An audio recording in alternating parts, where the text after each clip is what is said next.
ಮಾತಾ ಕಿ, ಬಿಜೆಪಿಗೆ ಭಾರತ್ ಮಾತಾ ಕಿ. ಸನ್ಮಾನ್ಯ ಪ್ರಹ್ಲಾದ್ ಜೋಶಿ ಅವರಿಗೆ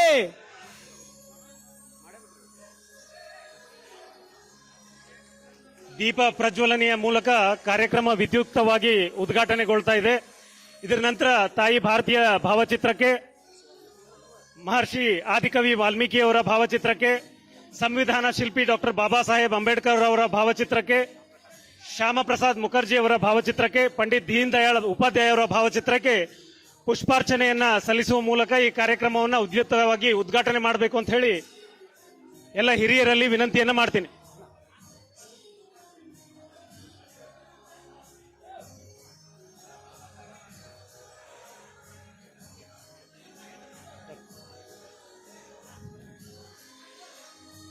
ಮಹಾನಗರ ಜಿಲ್ಲಾಧ್ಯಕ್ಷರಾಗಿರುವಂತಹ ಶ್ರೀ ತಿಪ್ಪಣ್ಣ ಮಜ್ಗಿ ಅವರು ವೇದಿಕೆಗೆ ಬರಬೇಕು. ಧಾರವಾಡ ಗ್ರಾಮಾಂತರ ಜಿಲ್ಲೆಯ ಜಿಲ್ಲಾಧ್ಯಕ್ಷರಾಗಿರುವಂತಹ ಶ್ರೀ ನಿಂಗಪ್ಪ ಸುದ್ಗಟ್ಟಿ ಅವರು ವೇದಿಕೆಗೆ ಆಗಮಿಸಬೇಕು. ರಾಜ್ಯ ಪ್ರಧಾನ ಕಾರ್ಯದರ್ಶಿಗಳು ಎಸ್ಟಿ ಮೋರ್ಚಾದ ಶ್ರೀ ಬಸವರಾಜ್ ಹುಂದ್ರಿ ಅವರು ವೇದಿಕೆಗೆ ಆಗಮಿಸಬೇಕು. ರಾಜ್ಯ ಎಸ್ಟಿ ಮೋರ್ಚಾದ ಕೋಶಾಧ್ಯಕ್ಷರಾಗಿರುವಂತಹ ಮಣಿಕಂಠ ಶಾಗೋಟಿ ಅವರು ವೇದಿಕೆಗೆ ಆಗಮಿಸಬೇಕು. ಎಸ್ಟಿ ಮೋರ್ಚಾ ರಾಜ್ಯ ಉಪಾಧ್ಯಕ್ಷರಾಗಿರುವಂತಹ ಶ್ರೀ ಬಿ ಓಬಳೇಶ್ ಅವರು ವೇದಿಕೆಗೆ ಆಗಮಿಸಬೇಕು. ಎಸ್ಟಿ ಮೋರ್ಚಾದ ರಾಜ್ಯ ಕಾರ್ಯದರ್ಶಿಗಳಾಗಿರುವಂತಹ ಶ್ರೀ ಸಂತೋಷ್ ತಳವಾರ್ ಅವರು ವೇದಿಕೆಗೆ ಆಗಮಿಸಬೇಕು. ಎಸ್ಟಿ ಮೋರ್ಚಾದ ಮಾಜಿ ಕಾರ್ಯದರ್ಶಿಗಳಾಗಿರುವಂತಹ ಅರುಣ್ ಕುಮಾರ್ ಹುದಲಿ ಅವರು ವೇದಿಕೆಗೆ ಆಗಮಿಸಬೇಕು. ರಾಜ್ಯ ರೈತ ಮೋರ್ಚಾದ ಕಾರ್ಯದರ್ಶಿಗಳಾಗಿರುವಂತಹ ಬಸವರಾಜ್ ಕುಂದಗೋಳಮಠ ಅವರು ವೇದಿಕೆಗೆ ಆಗಮಿಸಬೇಕು. ಮಾಜಿ ನಿರ್ದೇಶಕರು ಎಸ್ಟಿ ನಿಗಮ ಮಂಡಳಿಯ ಶ್ರೀ ರವಿ ಬೆಂತೂರ್ ಅವರು ವೇದಿಕೆಗೆ ಆಗಮಿಸಬೇಕು. ಮಾಜಿ ಮಹಾಪೌರರಾಗಿರುವಂತಹ ಶ್ರೀಮತಿ ಮಂಜುಳಾ ಅಖೂರ್ ಅವರು ವೇದಿಕೆಗೆ ಆಗಮಿಸಬೇಕು. ಮಾಜಿ ಜಿಲ್ಲಾ ಪಂಚಾಯತ್ ಸದಸ್ಯರಾಗಿರುವಂತಹ ಶ್ರೀಮತಿ ಭಾವನಾ ಬೇಲೂರ್ ಅವರು ವೇದಿಕೆಗೆ ಆಗಮಿಸಬೇಕು. ಶ್ರೀ ಸುನೀತಾ ಮ್ಯಾಗಿನ್ಮನಿ ಅವರು ಮಾಜಿ ತಾಲೂಕು ಪಂಚಾಯತ್ ಅಧ್ಯಕ್ಷರು ಅವರು ವೇದಿಕೆಗೆ ಆಗಮಿಸಬೇಕು. ಸಮಾಜದ ಹಿರಿಯರಾಗಿರುವಂತಹ ಶ್ರೀ ಶೇಖಣ್ಣ ನವಲೂರ್ ಅವರು ವೇದಿಕೆಗೆ ಆಗಮಿಸಬೇಕು. ಮಾಜಿ ಸಿಂಡಿಕೇಟ್ ಸದಸ್ಯರು ಕರ್ನಾಟಕ ವಿಶ್ವವಿದ್ಯಾಲಯದ ಶ್ರೀ ಕಲ್ಮೇಶ್ ಹಾವೇರಿಪೇಟ್ ಅವರು ವೇದಿಕೆಗೆ ಆಗಮಿಸಬೇಕು. ಕಲ್ಮೇಶ್ ಬೇಲೂರ್ ಅವರು ಮಂಡಲ ಅಧ್ಯಕ್ಷರು ಅಳ್ನಾವರ್ ವೇದಿಕೆಗೆ ಆಗಮಿಸಬೇಕು. ಸಮಾಜದ ಹಿರಿಯರಾದಂತಹ ದುರ್ಗಪ್ಪ ಜೋಗಣ್ಣ ಅವರು ವೇದಿಕೆಗೆ ಆಗಮಿಸಬೇಕು. ಸುರೇಶ್ ಕಲ್ಲೂರ್ ಅವರು ಉಪಾಧ್ಯಕ್ಷರು ಎಸ್ಟಿ ಮೋರ್ಚಾ ಧಾರವಾಡ ಗ್ರಾಮಾಂತರ ಇವರು ವೇದಿಕೆಗೆ ಆಗಮಿಸಬೇಕು. ಹನುಮಂತ ಗೌಡರು ಸಮಾಜದ ಯುವ ಮುಖಂಡರು ತಡಸಿನಕೊಪ್ಪ ಇವರು ವೇದಿಕೆಗೆ ಆಗಮಿಸಬೇಕು. ನವಲಗುಂದ ಮಂಡಲದ ಪ್ರಧಾನ ಕಾರ್ಯದರ್ಶಿಗಳಾಗಿರುವಂತಹ ಯಲ್ಲಪ್ಪ ದುಂದೂರ್ ಅವರು ಎಸ್ಟಿ ಮೋರ್ಚಾ.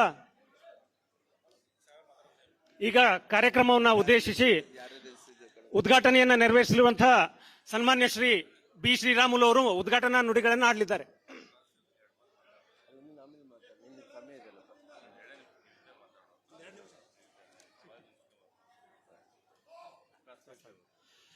ಈಗ ಕಾರ್ಯಕ್ರಮವನ್ನ ವೇದಿಕೆ ಮೇಲಿರುವಂತಹ ಎಲ್ಲ ಹಿರಿಯರು ಉದ್ಘಾಟಿಸಿದ್ದಾರೆ. ಕಾರ್ಯಕ್ರಮದ ಪ್ರಾಸ್ತಾವಿಕ ನುಡಿಗಳನ್ನು ಆಡಬೇಕು ಅಂತ ಹೇಳಿ ರಾಜ್ಯ ಎಸ್ಟಿ ಮೋರ್ಚಾದ ಅಧ್ಯಕ್ಷರು ಸ್ವಲ್ಪ ಬದಲಾವಣೆ. ಈಗ ಪ್ರಧಾನ ಕಾರ್ಯದರ್ಶಿಗಳು ನವಲಗುಂದ ಮಂಡಲ ಯಲ್ಲಪ್ಪ ದುಂದೂರ್ ಅವರು ವೇದಿಕೆಗೆ ಆಗಮಿಸಬೇಕು. ಸೆಂಟ್ರಲ್ ಎಸ್ಟಿ ಮೋರ್ಚಾದ ಮಂಡಲ ಅಧ್ಯಕ್ಷರಾಗಿರುವಂತಹ ಚಂದ್ರು ನುಲ್ವಿ ಅವರು, ಪಶ್ಚಿಮ ಮಂಡಲದ ಅಧ್ಯಕ್ಷರಾಗಿರುವಂತಹ ಸಿದ್ದಪ್ಪ ಓಲಿಕಾರ್ ಅವರು, ಪೂರ್ವ ಮಂಡಲ ಅಧ್ಯಕ್ಷರಾಗಿರುವಂತಹ ಮಾರುತಿ ಚಾಗಲಬ್ಬಿ ಅವರು, ಧಾರವಾಡ ಗ್ರಾಮಾಂತರದ ಅಧ್ಯಕ್ಷರಾಗಿರುವಂತಹ ದೇವೇಂದ್ರಗೌಡ ಪಾಟೀಲ್ ಅವರು, ಕುಂದಗೋಳ ಹುಬ್ಬಳ್ಳಿಯ ಮಂಡಲ ಅಧ್ಯಕ್ಷರಾಗಿರುವಂತಹ ಅಶೋಕ್ ಅಣ್ಣಿಗೇರಿ ಅವರು, ಧಾರವಾಡ ಗ್ರಾಮಾಂತರದ ವಿಠಲ್ ಪೂಜಾರಿ ಅವರು, ರಾಜು ಪುಟ್ಟಣ್ಣ ಅವರು ಕುಂದಗೋಳದ ಮಂಡಲ ಅಧ್ಯಕ್ಷರು, ನಾಗರಾಜ್ ವಾಲ್ಮೀಕಿ ಅವರು ಸವಣೂರಿನ ಮಂಡಲ ಅಧ್ಯಕ್ಷರು, ಹನುಮಂತಪ್ಪ ಗುಳೇದವರು ಶಿಗ್ಗಾವಿ ಮಂಡಲ ಅಧ್ಯಕ್ಷರು, ಸಂತೋಷ್ ದಂಡೇಶ್ನವರು ಅಳ್ನಾವರದ ಮಂಡಲ ಅಧ್ಯಕ್ಷರು, ಸುರೇಶ್ ಧರ್ಮಗೌಡರವರು ಕಲ್ಗಟ್ಟಿಗೆ ಮಂಡಲ ಅಧ್ಯಕ್ಷರು. ದಯವಿಟ್ಟು ಎಲ್ಲರೂ ವೇದಿಕೆಗೆ ಬರಬೇಕು. ಅದರೊಟ್ಟಿಗೆ ಮಾಜಿ ನಿಗಮ ಮಂಡಳಿಯ ನಿರ್ದೇಶಕರಾದಂತಹ ಶಿವಪುತ್ರಪ್ಪ ಕಲ್ಕೋಟಿ ಅವರು ವೇದಿಕೆಗೆ ಆಗಮಿಸಬೇಕು. ಮೇದಾರ್ ಸಮಾಜದ ಮುಖಂಡರು ಹಾಗೂ ಎಸ್ಟಿ ಮೋರ್ಚಾ ಮಹಾನಗರ ಜಿಲ್ಲೆಯ ಉಪಾಧ್ಯಕ್ಷರಾದಂತಹ ಕಪಿಲ್ ಶಿರಟ್ಟಿ ಅವರು ವೇದಿಕೆಗೆ ಆಗಮಿಸಬೇಕು. ಎಸ್ಟಿ ಮೋರ್ಚಾ ಪೂರ್ವದ ಪ್ರಧಾನ ಕಾರ್ಯದರ್ಶಿಗಳು ಹಾಗೂ ಮೇದಾರ್ ಸಮಾಜದ ಮುಖಂಡರಾಗಿರುವಂತಹ ಸುಭಾಷ್ ಹೆಬ್ಬಳ್ಳಿ ಅವರು ವೇದಿಕೆಗೆ ಆಗಮಿಸಬೇಕು. ಗೋಸಾವಿ ಸಮಾಜದ ಮುಖಂಡರಾಗಿರುವಂತಹ ಉದಯ್ ಕುಮಾರ್ ಗೋಸಾವಿ ಅವರು ವೇದಿಕೆಗೆ ಆಗಮಿಸಬೇಕು.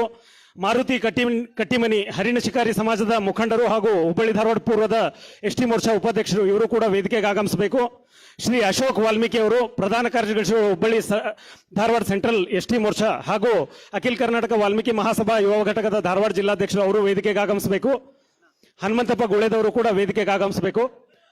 ತಮ್ಮೆಲ್ಲರನ್ನ ಕೂಡ ಹೃದಯಪೂರ್ವಕವಾಗಿ ಸ್ವಾಗತವನ್ನ ಕೋರ್ತಾ ಸಹದೇವ್ ಚಾಕ್ಲಬ್ಬಿ ಅವರು ಕೂಡ ವೇದಿಕೆಗೆ ಆಗಮಿಸಬೇಕು. ಈಗ ಸ್ವಾಗತ ಮಾಡಿಸೋಣ ಪ್ರಸ್ತಾವ ಕೊಡೋದು ಏನು ಹೇಳ್ರಣ್ಣ ಕಡೆ ದುರ್ಗಪ್ಪ ಜೋಗಣ್ಣ ಹೇಳಿ ಸ್ವಾಗತ.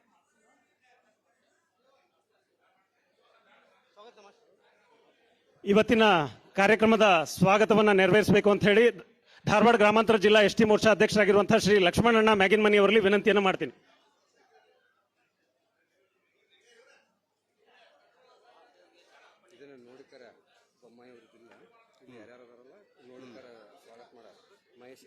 ಭಾರತೀಯ ಜನತಾ ಪಾರ್ಟಿ ಧಾರವಾಡ ಲೋಕಸಭಾ ಕ್ಷೇತ್ರದ ಪರಿಶಿಷ್ಟ ಪಂಗಡಗಳ ಮುನ್ನಡೆ ಸಮಾವೇಶದ ಕಾರ್ಯಕ್ರಮದ ಅಧ್ಯಕ್ಷತೆಯನ್ನು ಮಹಾನಗರ ಹುಬ್ಬಳ್ಳಿ ಧಾರವಾಡ ಮಹಾನಗರದ ಅಧ್ಯಕ್ಷರಾದಂತಹ ಪುಣ್ಯಕಣ್ಣ ತಳವಾರ್ ಅವರು ವಹಿಸ್ಕೋಬೇಕಂತ ಅವರಿಗೆ ಕೇಳ್ಕೊತೇನೆ. ಅವರಿಗೆ ಸ್ವಾಗತ ಸುಸ್ವಾಗತ. ಅದೇ ರೀತಿಯಾಗಿ ಮುಖ್ಯ ಅತಿಥಿಗಳಾಗಿ ಬಸವರಾಜ ಬೊಮ್ಮಾಯಿ ಮಾಜಿ ಮುಖ್ಯಮಂತ್ರಿಗಳು ಆಗಮಿಸಬೇಕಾಗಿತ್ತು. ಕಾರಣಾಂತರದಿಂದ ಅವರು ಆಗಮಿಸಲು ಅವರಿಗೂ ಕೂಡ ಉತ್ಪೂರ್ವಕ ಸ್ವಾಗತವನ್ನು ಬಯಸ್ತಾ ಇದ್ದೇನೆ.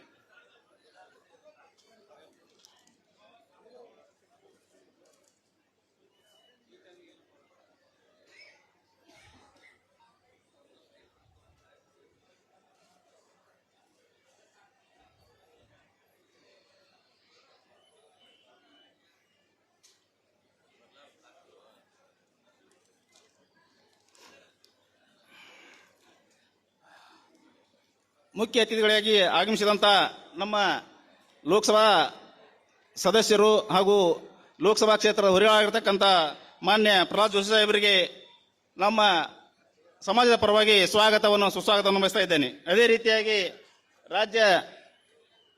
ರಾಜ್ಯದ ಮಾಜಿ ಸಚಿವರು ನಮ್ಮ ಸಮಾಜದ ಧೀಮಂತ ನಾಯಕರಾಗಿರ್ತಕ್ಕಂಥ ಅಣ್ಣ ಶ್ರೀರಾಮುಲು ಅವರಿಗೂ ಸ್ವಾಗತವನ್ನು ಬಯಸ್ತಾ ಇದ್ದೇನೆ. ಅದೇ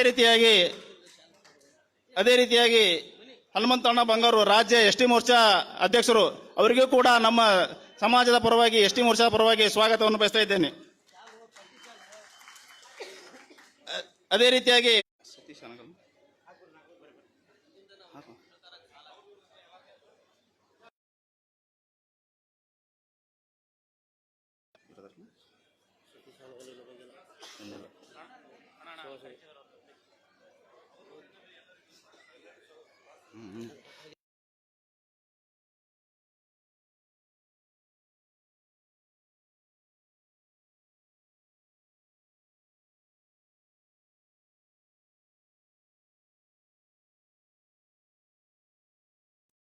ಆಗಮಿಸಿದಂತ ಸರ್ವರಿಗೂ ಸ್ವಾಗತವನ್ನು ಕೋರಿ ನನ್ನ ಸ್ವಾಗತ ಭಾಷಣವನ್ನು ಮುಗಿಸ್ತಾ ಇದ್ದೇನೆ. ಪ್ರಾಸ್ತಾವಿಕ ನುಡಿಗಳನ್ನು ಆಡಬೇಕು ಅಂತ ಹೇಳಿ ನಮ್ಮ ರಾಜ್ಯ ಎಸ್ ಟಿ ಮೋರ್ಚಾ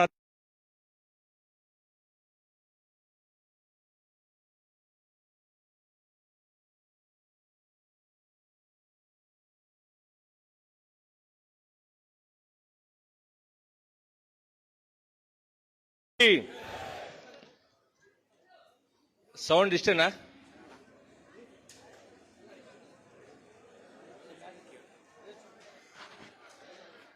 ಭಾರತೀಯ ಜನತಾ ಪಾರ್ಟಿಗೆ ಜೈ ಶ್ರೀರಾಮ್. ಎರಡು ಕೈ ಮೇಲೆತ್ತಿ ಹೇಳ್ಬೇಕು. ಜೈ ಶ್ರೀರಾಮ್, ಜೈ ಶ್ರೀರಾಮ್, ಜೈ ವಾಲ್ಮೀಕಿ, ಜೈ ವಾಲ್ಮೀಕಿ. ಈ ಒಂದು ಧಾರವಾಡ ಲೋಕಸಭಾ ಕ್ಷೇತ್ರದ ಪರಿಶಿಷ್ಟ ಪಂಗಡಗಳ ಮುನ್ನಡೆ ಸಮಾವೇಶದಲ್ಲಿ ಇವತ್ತು ಸಹಸ್ರಾರು ಸಂಖ್ಯೆಯಲ್ಲಿ ನಮ್ಮ ಅಕ್ಕ ತಂಗಿಯರು ಬಂದಿದ್ದಾರೆ. ಅದೇ ರೀತಿ ನಮ್ಮ ಕುಲ ಬಾಂಧವರು ವಾಲ್ಮೀಕಿ ಬಂಧುಗಳು ಅಣ್ಣ ತಮ್ಮಂದಿರು ಕೂಡ ಸಹಸ್ರಾರು ಸಂಖ್ಯೆಯಲ್ಲಿ ಸೇರಿದ್ದೀರಿ. ನಿಮಗೆಲ್ಲರಿಗೂ ನನ್ನ ತುಂಬು ಹೃದಯದ ಧನ್ಯವಾದಗಳನ್ನು ತಿಳಿಸುತ್ತಾ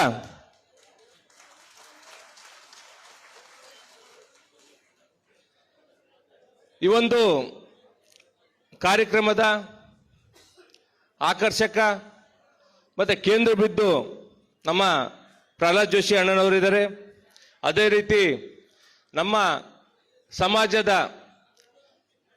ಹಿರಿಯರು ಮಾಜಿ ಸಚಿವರಾದ ಶ್ರೀರಾಮುಲು ಅಣ್ಣನವರಿದ್ದಾರೆ.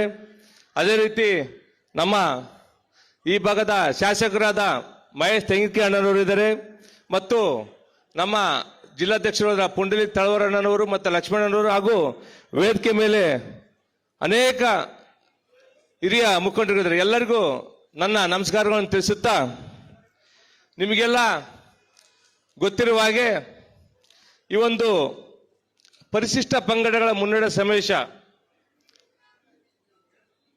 ಯಾತಕ್ಕೆ ಮಾಡುತ್ತಿದ್ದೇವೆ, ಯಾತಕ್ಕೋಸ್ಕರ ಮಾಡ್ತಾ ಇದೀವಿ ಅಂತ ತಮಗೆಲ್ಲ ಇದರ ಬಗ್ಗೆ ಗಮನ ಇರ್ಬೋದು. ಪೇಟ ಸಾಕ್ಬಿಡಪ್ಪ, ಆಮೇಲೆ ಸುತ್ತುವಂತ್ರಿ ಪಾಪ ನೀವು. ಪೇಟ ಸಾಕ್ ಬರ್ರಿ, ಗಮನ ಎಲ್ಲ ಬೇರೆ ಕಡೆ ಹೋಗೋದು, ಬೇರೆ ಕಡೆ ಬರ್ರಿ, ಸಾಕ್ಬಿಡಪ್ಪ ಈ ಕಡೆ ಬರ್ರಿ. ಯಾತಕ್ಕೆ ನಾವು ಮಾಡ್ತಾ ಇದೀವಿ ಅಂತಂದ್ರೆ, ನಮ್ಮ ಒಂದು ಸಮಾಜ ಸುಮಾರು 30 ವರ್ಷಗಳ ಕಾಲ ನಿರಂತರವಾಗಿ ಅನೇಕ ಹೋರಾಟಗಳನ್ನು ಮಾಡ್ಕೊಂತ ಬಂತಾ ಇತ್ತು. ಯಾವತ್ತಕ್ಕೋಸ್ಕರ ಅಂತಂದ್ರೆ ಮೀಸಲಾತಿಗೋಸ್ಕರ. ನಿಮಗೆ ಗೊತ್ತಿರುವ ಹಾಗೆ ನಮ್ಮ ಹಳೆಯ ಸ್ವಾಮೀಜಿಗಳು ಇರ್ಬೋದು, ಈಗ ಇರ್ತಕ್ಕಂಥ ಹಾಲಿ ಸ್ವಾಮೀಜಿಗಳು, ಪ್ರಸನ್ನಾನಂದ ಪುಣ್ಯಪುರ ಸ್ವಾಮೀಜಿಗಳು ನಿರಂತರ ಹೋರಾಟ ಧರಣಿ ಮಾಡ್ತಾ ಇದ್ದರು, ಪಾದಯಾತ್ರೆ ಎಲ್ಲ ಮಾಡ್ತಾ ಇದ್ರು. ಇಂಥ ಒಂದು ಸಂದರ್ಭದಲ್ಲಿ ನಮ್ಮ ಒಂದು ಸ್ವಾಮೀಜಿಗಳ ಕರೆಗೆ ಹೋಗೊಟ್ಟು ಇವತ್ತು ಮೀಸಲಾತಿ ಏನು ಕೊಟ್ಟಿರ್ತಕ್ಕಂಥ ನಮ್ಮ ಒಂದು ಸರ್ಕಾರ ಅಂತಂದ್ರೆ ಅದು ಭಾರತೀಯ ಜನತಾ ಪಾರ್ಟಿಯ ಬಸವರಾಜ ಬೊಮ್ಮಾಯಿ ನೇತೃತ್ವದ ಸರ್ಕಾರ ಅಂತಂದು ಹೇಳಕ್ ನಾನು ಇಷ್ಟಪಡ್ತಾ ಇದ್ದೀನಿ. ಬಂಧುಗಳೇ, ನಿಮಗೆ ಗೊತ್ತಿರುವ ಹಾಗೆ ಮೀಸಲಾತಿಯಲ್ಲಿ ನಮ್ಮ ಸ್ವಾಮೀಜಿಗಳು ಧರಣಿ ಕೂತಾಗ ಯಾವೊಬ್ಬ ನಾಯಕರು ಕೂಡ ಆ ಕಡೆ ಸುಳಿಯಲಿಲ್ಲ. ಅಂತ ಒಂದು ಸಂದರ್ಭದಲ್ಲಿ ನಮ್ಮ ಒಂದು ಸಮಾಜದಲ್ಲಿ ರಾಮುಲಣ್ಣನವರು ಮೀಸಲಾತಿಗೋಸ್ಕರ ಅನೇಕ ಬಾರಿ ಹೋರಾಟ ಮಾಡಿದ್ರು. ಅದರ ಜೊತೆಗೆ ಸ್ವಾಮೀಜಿಗಳು ಮೀಸಲಾತಿ ಒಂದು ಕುಂದಿರ್ತಕ್ಕಂಥ ಸಮಾಜದಲ್ಲಿ ಧರಣಿ ಕೂತಾಗ ಯಾರು ಹೋಗದೇ ಇರತಕ್ಕಂಥ ಸನ್ನಿವೇಶದಲ್ಲಿ ನಾನು ಪ್ರಹ್ಲಾದ್ ಜೋಶಿ ಅಣ್ಣನವ್ರ ಹತ್ರ ಬಂದು ನನ್ನ ಮನವಿ ಮಾಡಿದೆ. ಆ ಮನವಿ ಮಾಡಿರ್ತಕ್ಕಂಥ ಸಂದರ್ಭದಲ್ಲಿ ನನ್ನ ಮನವಿಗೆ ಹೋಗ್ಬಿಟ್ಟು ಸ್ವಾಮೀಜಿಗಳು ಕೂತಿರ್ತಕ್ಕಂಥ ಧರಣಿ ಪ್ರಶ್ನೆ ಮೊಟ್ಟ ಮೊದಲವಾಗಿ ಅವರು ಬಂದರು. ಅವರ ಬಂದು ಹೋದ ನಂತರ ಸ್ವಾಮೀಜಿಗಳು ಒಂದು ಭರವಸೆ ಮೂಡಿದರು. ಬುದ್ಧಿಗಳೇ, ನಮ್ಮ ಕೇಂದ್ರದ ಪ್ರಧಾನಮಂತ್ರಿಗಳಾದ ನರೇಂದ್ರ ಮೋದಿ ಅವರು ಮತ್ತೆ ಅಮಿತ್ ಶಾ ಜೊತೆ ಮಾತಾಡಿ, ಈ ರಾಜ್ಯದ ಮುಖ್ಯಮಂತ್ರಿಗಳ ಜೊತೆಗೆ ಬೊಮ್ಮಾಯಿ ಸಾಹೇಬ್ರ ಜೊತೆಗೆ ನಾವು ಮತ್ತು ಶ್ರೀರಾಮುಲು ಇಬ್ಬರು ಕೂತು ಮಾತಾಡಿ ಈ ಒಂದು ಸಮಾಜಕ್ಕೆ ಮೀಸಲಾತಿ ಕೊಡ್ತೀವಿ ಅಂತಂದೇಳಿ ಭರವಸೆ ಕೊಟ್ಟರು. ಹಾಗಾಗಿ ಅವತ್ತು ಭರವಸೆ ಕೊಟ್ಟಿದ್ರಲ್ಲೇ ಇವತ್ತು ನಮಗೆ ಮೀಸಲಾತಿ ಒಂದು ಘೋಷಣೆ ಆಗ್ತಂತ ಮುನ್ಸೂಚನೆ ಸಿಕ್ತು. ಹಾಗಾಗಿ ಬಂಧುಗಳೇ, ಈ ಒಂದು ಸಂದರ್ಭದಲ್ಲಿ ಇವತ್ತು ಪ್ರಹ್ಲಾದ್ ಜೋಶಿ ಅಣ್ಣವರು ಮತ್ತು ಶ್ರೀರಾಮುಲು ಇದ್ರೆ ಅವರಿಗೆ ನಾವು ಚಪ್ಪಾಳೆ ತಟ್ಟುವುದರ ಮುಖಾಂತರ ನಾವು ಅಭಿನಂದನೆ ಸಲ್ಲಿಸಬೇಕಂತಂದೇಳಿ ತಮ್ಮಲ್ಲಿ ಕಳಕಳಿನ ಮನವಿ ಮಾಡ್ತಾ ಇದ್ದೇನೆ. ನಿಮಗೆಲ್ಲ ಗೊತ್ತಿರುವ ಹಾಗೆ ಕಳೆದ ವಿಧಾನಸಭಾ ಚುನಾವಣೆಯಲ್ಲಿ 15 ST ರಿಸರ್ವೇಶನ್ ಕ್ಷೇತ್ರದಲ್ಲಿ ನಾವು ಸೋಲನ್ನು ಕಂಡ್ವಿ. ಇವತ್ತು ನಮ್ಮ ಸಮಾಜದಲ್ಲಿ, ನಮ್ಮ ವಾಲ್ಮೀಕಿ ಸಮಾಜದಲ್ಲಿ ಇಂದಿನ ಕಾಲದಿಂದಲೂ ವಾಲ್ಮೀಕಿ ಸಮಾಜ ಅಂತ ಬೆಳಕಿಗೆ ಬಹಳಷ್ಟು ರಾಜಕೀಯವಾಗಿ ಪ್ರಚಲಿತವಾಗಿ ಬಂದದಂತಂದ್ರೆ ಯಾವಾಗ ಶ್ರೀರಾಮುಲು ಅಣ್ಣನವರು ರಾಜಕೀಯವಾಗಿ ಪ್ರವೇಶ ಮಾಡಿದ್ರು ಆಗ ರಾಜ್ಯಾದ್ಯಂತ ವಾಲ್ಮೀಕಿ ಸಮಾಜ ಇದೆ ಅಂತಂದೇ ಬೆಳಕಿಗೆ ಬಂತು. ಇವತ್ತು ನಮ್ಮ ಸಮಾಜದಲ್ಲಿ ಯಾರಾದ್ರೂ ಮುಖ್ಯಮಂತ್ರಿ ಆಗ್ತಕ್ಕಂಥ ಒಂದು ವ್ಯಕ್ತಿ ಯಾರಿದ್ರೆ ಅದು ಶ್ರೀರಾಮುಲು ಅಣ್ಣ ಅಂತಂದೇಳಿ ನಾವು ಇದೇ ಹೇಳಿಕೆ ಇಷ್ಟಪಡ್ತಾ ಇದೀವಿ.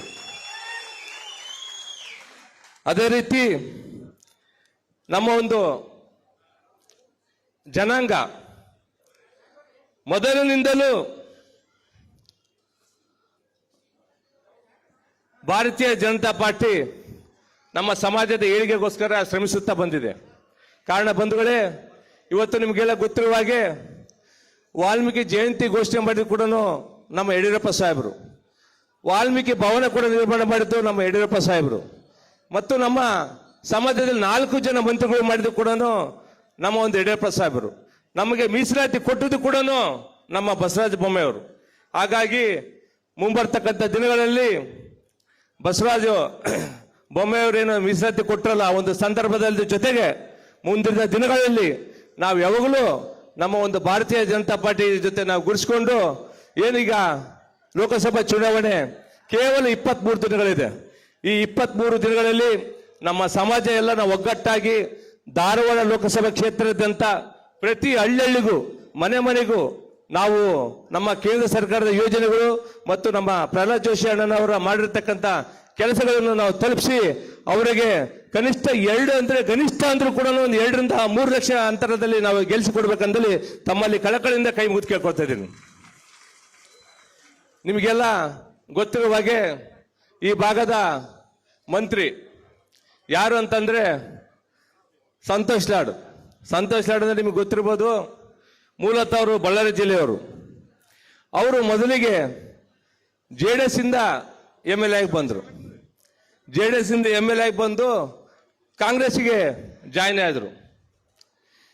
ಕಾಂಗ್ರೆಸ್ ಇಂದ ಜಾಯ್ನ್ ಆದ ಅಕ್ರಮ ಗಣಿಗಾರಿಕೆ ಅಂತ ಶುರುವಾಗಿದ್ದೇ ಅವರಿಂದ ಅಂತ ನಾನು ಈ ವೇದಿಕೆಗೆ ಹೇಳಕ್ಕೆ ಇಷ್ಟಪಡ್ತೀನಿ.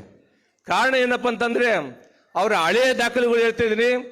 ಅವರೇ ಒಂದು ಪಕ್ಷದ ಗೋರ್ಪಡೆ ಸಾಹೇಬರು, ವೆಂಕಟ ಗೋರ್ಪಡೆ ಅಂದ್ರೆ ಇಡೀ ರಾಜ್ಯಾದ್ಯಂತ ಗೊತ್ತು.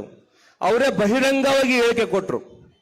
ಸಂತೋಷ್ ಲಾಡ್ ಅವರು ನಮ್ಮ ಒಂದು ಕಾಂಗ್ರೆಸ್ ಪಕ್ಷಕ್ಕೆ ಬಂದು ಅನೇಕ ಮೈನಿಂಗ್ ಓನರ್ಗಳಿಂದ ಆಪ್ತ ವಸೂಲು ಮಾಡಿ ಅನೇಕ ನಾಟಕಗಳನ್ನು ಮಾಡ್ತಾ ಒಂದು 10 ರಿಂದ 20 ಜನ ಒಂದು ಹುಡುಗರನ್ನ ಇಟ್ಕೊಂಡು ಈ ಒಂದು ಏನಂತಂದ್ರೆ ರೀಲ್ಸ್ಗಳು ಪಬ್ಲಿಸಿಟಿಗೋಸ್ಕರ ವಿಡಿಯೋಗಳು ಮಾಡೋದು, ತುಣುಕುಗಳು ಮಾಡುವುದು. ಅವ್ರು ಏನ್ ಮಾಡ್ತಾ ಇದ್ರೆ ಮೋದಿಗೋಸ್ಕರ ಮೋದಿನ ನಾವು ತೆಗೆದುಬಿಟ್ರೆ ಏನೋ ಒಂದು ನನ್ನ ನಾಯಕನಾಗಿ ನಾನು ಮೇಲೆ ಹೇಳ್ತೇನೆ, ನನ್ನ ಒಂದು ಜನಗಳು ಗುರುತಿಸ್ತಾರೆ ಎಂಬುದು ಒಂದು ಹುಚ್ಚು ಕಲ್ಪನೆ ಇದೆ. ಅವರ ಒಂದು ಅಧಿಕಾರ ಅನ್ನೋದು ಯಾವ ರೀತಿ ಇರುತ್ತಪ್ಪ ಅಂತಂದ್ರೆ ತಾವು ಮಾಡಿದ್ದೇ ಸತ್ಯಾಸನ, ತಾವು ಮಾಡಿದ್ದೇ ಇದೆ ಅಂತಂದೇಳಿ ನಮ್ಮ ಸಮಾಜಕ್ಕೆ ಅವರಿಂದ ಎಷ್ಟು ಮೋಸ ಆಗೈತೆ ಅಂತಂದ್ರೆ ಒಂದು ಎಕ್ಸಾಂಪಲ್ ಹೇಳ್ತೀನಿ. ಇವತ್ತು ಬಳ್ಳಾರಿ ಲೋಕಸಭಾ ಚುನಾವಣೆಯಲ್ಲಿ ತುಕಾರಾಮ್ ಅಂತ ಒಬ್ಬ ಶಾಸಕರು, ಸೊಂಡೂರು ಶಾಸಕರು ನಿಲ್ಲಿಸಿದ್ದಾರೆ. ಅವರ ಕಂಪ್ನಿಯಲ್ಲಿ ಕೆಲಸ ಮಾಡ್ತಕ್ಕಂಥ ಒಬ್ಬ ಎಂಪ್ಲಾಯ್. ನಮಗೆ ಅಂಬೇಡ್ಕರ್ ಅವರು ಮೀಸಲಾತಿ ಕೊಟ್ಟಿದ್ದು ಸಾಮಾಜಿಕವಾಗಿ ನ್ಯಾಯ ಸಿಗಬೇಕು, ಎಲ್ಲಿ ತುಳಿತಕ್ಕೊಳಗಾಗಿದ್ದಾರೆ ಅಲ್ಲಿ ರಿಸರ್ವೇಶನ್ ತಂದು ಆ ಭಾಗದಾಗಿರ್ತಕ್ಕಂಥ ವ್ಯಕ್ತಿಗಳನ್ನ ಶಾಸಕರನ್ನು ಮಾಡಿ ಒಂದು ಸಮಾಜ ಸೇವೆ ಮಾಡತಕ್ಕಂಥ ಕೆಲಸ ಮಾಡ್ಬೇಕಂತಂದೇಳಿ ಅಂಬೇಡ್ಕರ್ ಅವರು ಮೀಸಲಾತಿ ತಂದ್ರೆ, ಈ ಮನುಷ್ಯ ತನ್ನ ಒಂದು ಕಂಪ್ನಿಯಲ್ಲಿ ಇರ್ತಕ್ಕಂಥ ಒಬ್ಬ MLA ಈಗ MP ಚುನಾವಣೆ ನಿಲ್ಲಿಸಿ ತನ್ನ ಕಪಿ ಮುಷ್ಟಿ ಹಿಡ್ಕೊಂಡು ಮೀಸಲಾತಿನ ಒಂಥರ ಅಲುಗಾಡ್ಸೋ ಕೆಲಸ ಮಾಡ್ತಾ ಇದ್ದಾರೆ. ಕಾರಣ ಬಂಧುಗಳೇ, ಸಮಾಜದ ನಾವೆಲ್ಲರೂ ಒಗ್ಗಟ್ಟಾಗಿ ಇವತ್ತು ಸರ್ವಧರ್ಮದ ನಾಯಕ ಯಾರಪ್ಪ ಅಂತಂದ್ರೆ ಅದು ಪ್ರಹ್ಲಾದ್ ಜೋಶಿ ಅಣ್ಣರವರು ಅಂತಂದ್ರೆ ಈ ವೇದಿಕೆಗೆ ಎದೆ ತಟ್ಟಿ ನಾನು ಹೇಳಕ್ಕೆ ಇಷ್ಟಪಡ್ತಾ ಇದ್ದೀನಿ. ನಿಮಗೆಲ್ಲ ಗೊತ್ತಿರುವ ಹಾಗೆ ನಾನು ಒಬ್ಬ ಸಾಮಾನ್ಯ ಕಾರ್ಯಕರ್ತ ಆಗಿದ್ದೀವಿ. ಇವತ್ತು ನಮ್ಮ ರಾಜಕೀಯ ಗುರುಗಳು ಕೂಡ ಪ್ರಹ್ಲಾದ್ ಜೋಶಿ ಅಣ್ಣನವರು ಮತ್ತೆ ನಮ್ಮ ಶ್ರೀರಾಮುಲಣ್ಣನವರು ಅವರು ಒಂದೇ ವೇದಿಕೆಗೆ ಇರುವುದಕ್ಕೆ ನಾನು ತುಂಬಾ ಹೆಮ್ಮೆ ಆಗ್ತದೆ. ಇವತ್ತು ನಮ್ಮ ಏನು ವಿರೋಧ ಪಕ್ಷ ಆಗಿರ್ತಕ್ಕಂಥ ಕಾಂಗ್ರೆಸ್ ಪಕ್ಷಕ್ಕೆ ಈ ಒಂದು ಮಾಧ್ಯಮದ ಮೂಲಕ ಹೇಳಕ್ಕೆ ಇಷ್ಟಪಡ್ತಾ ಇದ್ದೀನಿ. ಇವತ್ತು ನಮ್ಮ ಪ್ರಹ್ಲಾದ್ ಜೋಶಿ ಅಣ್ಣನವರು ಮಹಾಭಾರತದಲ್ಲಿ ನಡೀತಕ್ಕಂಥ ಒಂದು ನಿಮ್ಗೆ ಗೊತ್ತಿರಬಹುದು, ಮಹಾಭಾರತದ ಶ್ರೀಕೃಷ್ಣ ಅಂತಂದು ಹೇಳಿದ್ರೆ ನಮ್ಮ ಪ್ರಹ್ಲಾದ್ ಜೋಶಿ ಅಣ್ಣನವರು, ನಮ್ಮ ರಾಮುಲಣ್ಣವರು ಅರ್ಜುನರ ತರ ಅಂತಂದೇಳಿ ಈ ಒಂದು ಭಾಗಗಳಲ್ಲಿ ತಮಗೆ ಹೇಳಕ್ಕೆ ಇಷ್ಟಪಡ್ತಾ ಇದ್ದೀನಿ.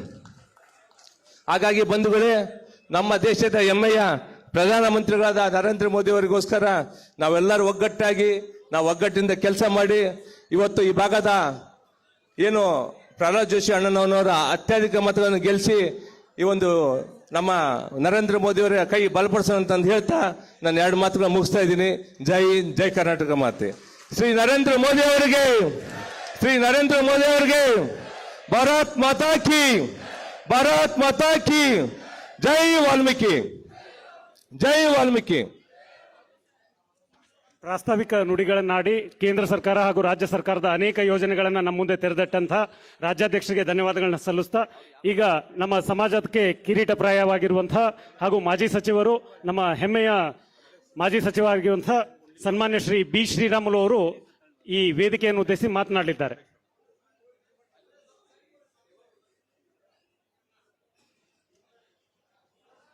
ಭಾರತೀಯ ಜನತಾ ಪಾರ್ಟಿಯ ವಾಲ್ಮೀಕಿ ಸಮುದಾಯದ ಅಧ್ಯಕ್ಷರು ಆದಂತ ಸನ್ಮಾನ್ಯ ಬಂಗಾರು ಹನುಮಂತನವರೇ ಮತ್ತು ಈ ಭಾಗದ ಜನಪ್ರಿಯ ಸಂಸದರು, ಕೇಂದ್ರದ ಮಂತ್ರಿಗಳು ಆಗಿರುವಂತಹ ಸನ್ಮಾನ್ಯ ಪ್ರಹ್ಲಾದ್ ಜೋಶಿ ಅವರೇ,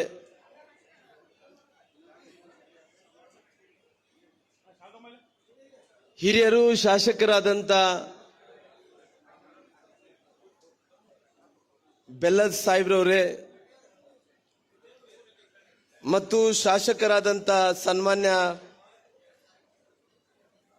ಪಾಟೀಲ್ ಸಾಹೇಬ್ರೆ, ಮತ್ತು ಎಸ್ ಟಿ ಮೋರ್ಚಾದ ಅಧ್ಯಕ್ಷರಾದಂಥ ಪುಂಡ್ಲಿಕ್ ತಲವಾರ್ ಅವರೇ, ಲಕ್ಷ್ಮಣ್ ಮೇಲ್ಮನಿಯವರೇ, ಉಪಾಧ್ಯಕ್ಷರಂತ ಓಬ್ಳೇಶ್ ಅವರೇ, ರವಿ ಬೆಂತೂರ್ ಅವರೇ, ವೀಣಾ ಭರದ್ವಾಜ್ ಅವರೇ ಮತ್ತು ಅರವಿಂದ್ ಅವರೇ ಮತ್ತು MR ಪಾಟೀಲ್ ಸಾಹೇಬ್ರು ಹೇಳಿದ್ದೀನಿ. ಹಂಗಾಗಿ ಶಾಸಕರಾದಂಥ ಮಹೇಶ್ ತೆಂಗಿನಕಾಯಿ ಸಾಹೇಬ್ರವರೇ ಮತ್ತು ವೇದಿಕೆ ಮೇಲಿದ್ದಂಥ ಎಲ್ಲ ಹಿರಿಯರೇ, ಈ ಕಾರ್ಯಕ್ರಮದಲ್ಲಿ ಭಾಗವಹಿಸಿರುವಂತಹ ದೊಡ್ಡ ಸಂಖ್ಯೆಯಲ್ಲಿ ಸೇರಿದಂಥ ಎಲ್ಲ ನನ್ನ ತಾಯಂದ್ರೆ, ಸಮಾಜದ ಎಲ್ಲ ಹಿರಿಯರೇ, ಕಾರ್ಯಕರ್ತ ಬಂಧು ಭಗಿನಿಯರೇ ಮತ್ತು ಮಾಧ್ಯಮದ ಸ್ನೇಹಿತರೆ, ನಾನು ಪ್ರಹ್ಲಾದ್ ಜೋಶಿ ಅವ್ರ ಬಗ್ಗೆ ಬಂದವರೆಲ್ಲರೂ ಕೂಡ ಅವ್ರ ಬಗ್ಗೆ ಎಲ್ಲರೂ ಕೂಡ ಹೊಗಳೋದೆ. ಯಾಕಂದ್ರೆ ನಾನು ಕೂಡ ಹೇಳ್ತಾ ಇದ್ದೆ, ಇಲ್ಲಿ ಬಂದ ತಕ್ಷಣನೇ ರಾಮುಲು ಅವರೇ ತಮ್ಮದು ಬಳ್ಳಾರಿ ಜಿಲ್ಲೆಯಿಂದ ಸ್ಪರ್ಧೆ ಮಾಡಿದೀವಿ, ರಾಮುಲು ಹೆಂಗ್ ನಡೀತಾ ಇದೆ ಅನ್ನಂತ ಬಗ್ಗೆ ಇನ್ನೊಂದು ಕಾಪಿದೆ ನಡೀತಾ ಇದೆ ಅಂತೇಳಿ ಕೇಳಿದಂತ ಟೈಮಲ್ಲಿ, ಇಲ್ಲ ಸರ್ ಚೆನ್ನಾಗಿ ನಡೀತಾ ಇದೆ, ನಮ್ಮ ವಾಲ್ಮೀಕಿ ಸಮುದಾಯದ ಮೇಲೆ ಬ್ರಾಹ್ಮಣರ ಆಶೀರ್ವಾದ ಕೂಡ ಇರಬೇಕು ಅಂತೇಳಿ ನಾನು ಅವ್ರ ಹತ್ರ ಕೇಳ್ಕೊಂತ ಇದ್ದೆ. ಯಾಕಂದ್ರೆ ಇವತ್ತು ನಾವೆಲ್ಲರೂ ಕೂಡ ಇದು ನಡೀತಾ ಇರುವಂತ ಈ ಚುನಾವಣೆಯಲ್ಲಿ ಯಾವುದೇ ಅನೇಕ ಚುನಾವಣೆಗಳನ್ನು ನಾವು ನೋಡಿದ್ದೇವೆ.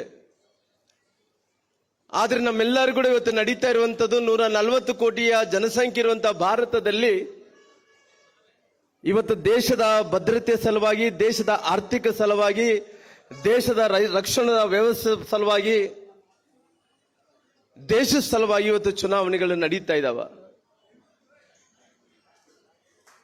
ಇವತ್ತು ಭಾರತದಲ್ಲಿ ನಡೆಯುವಂತ ಈ ಚುನಾವಣೆಯಲ್ಲಿ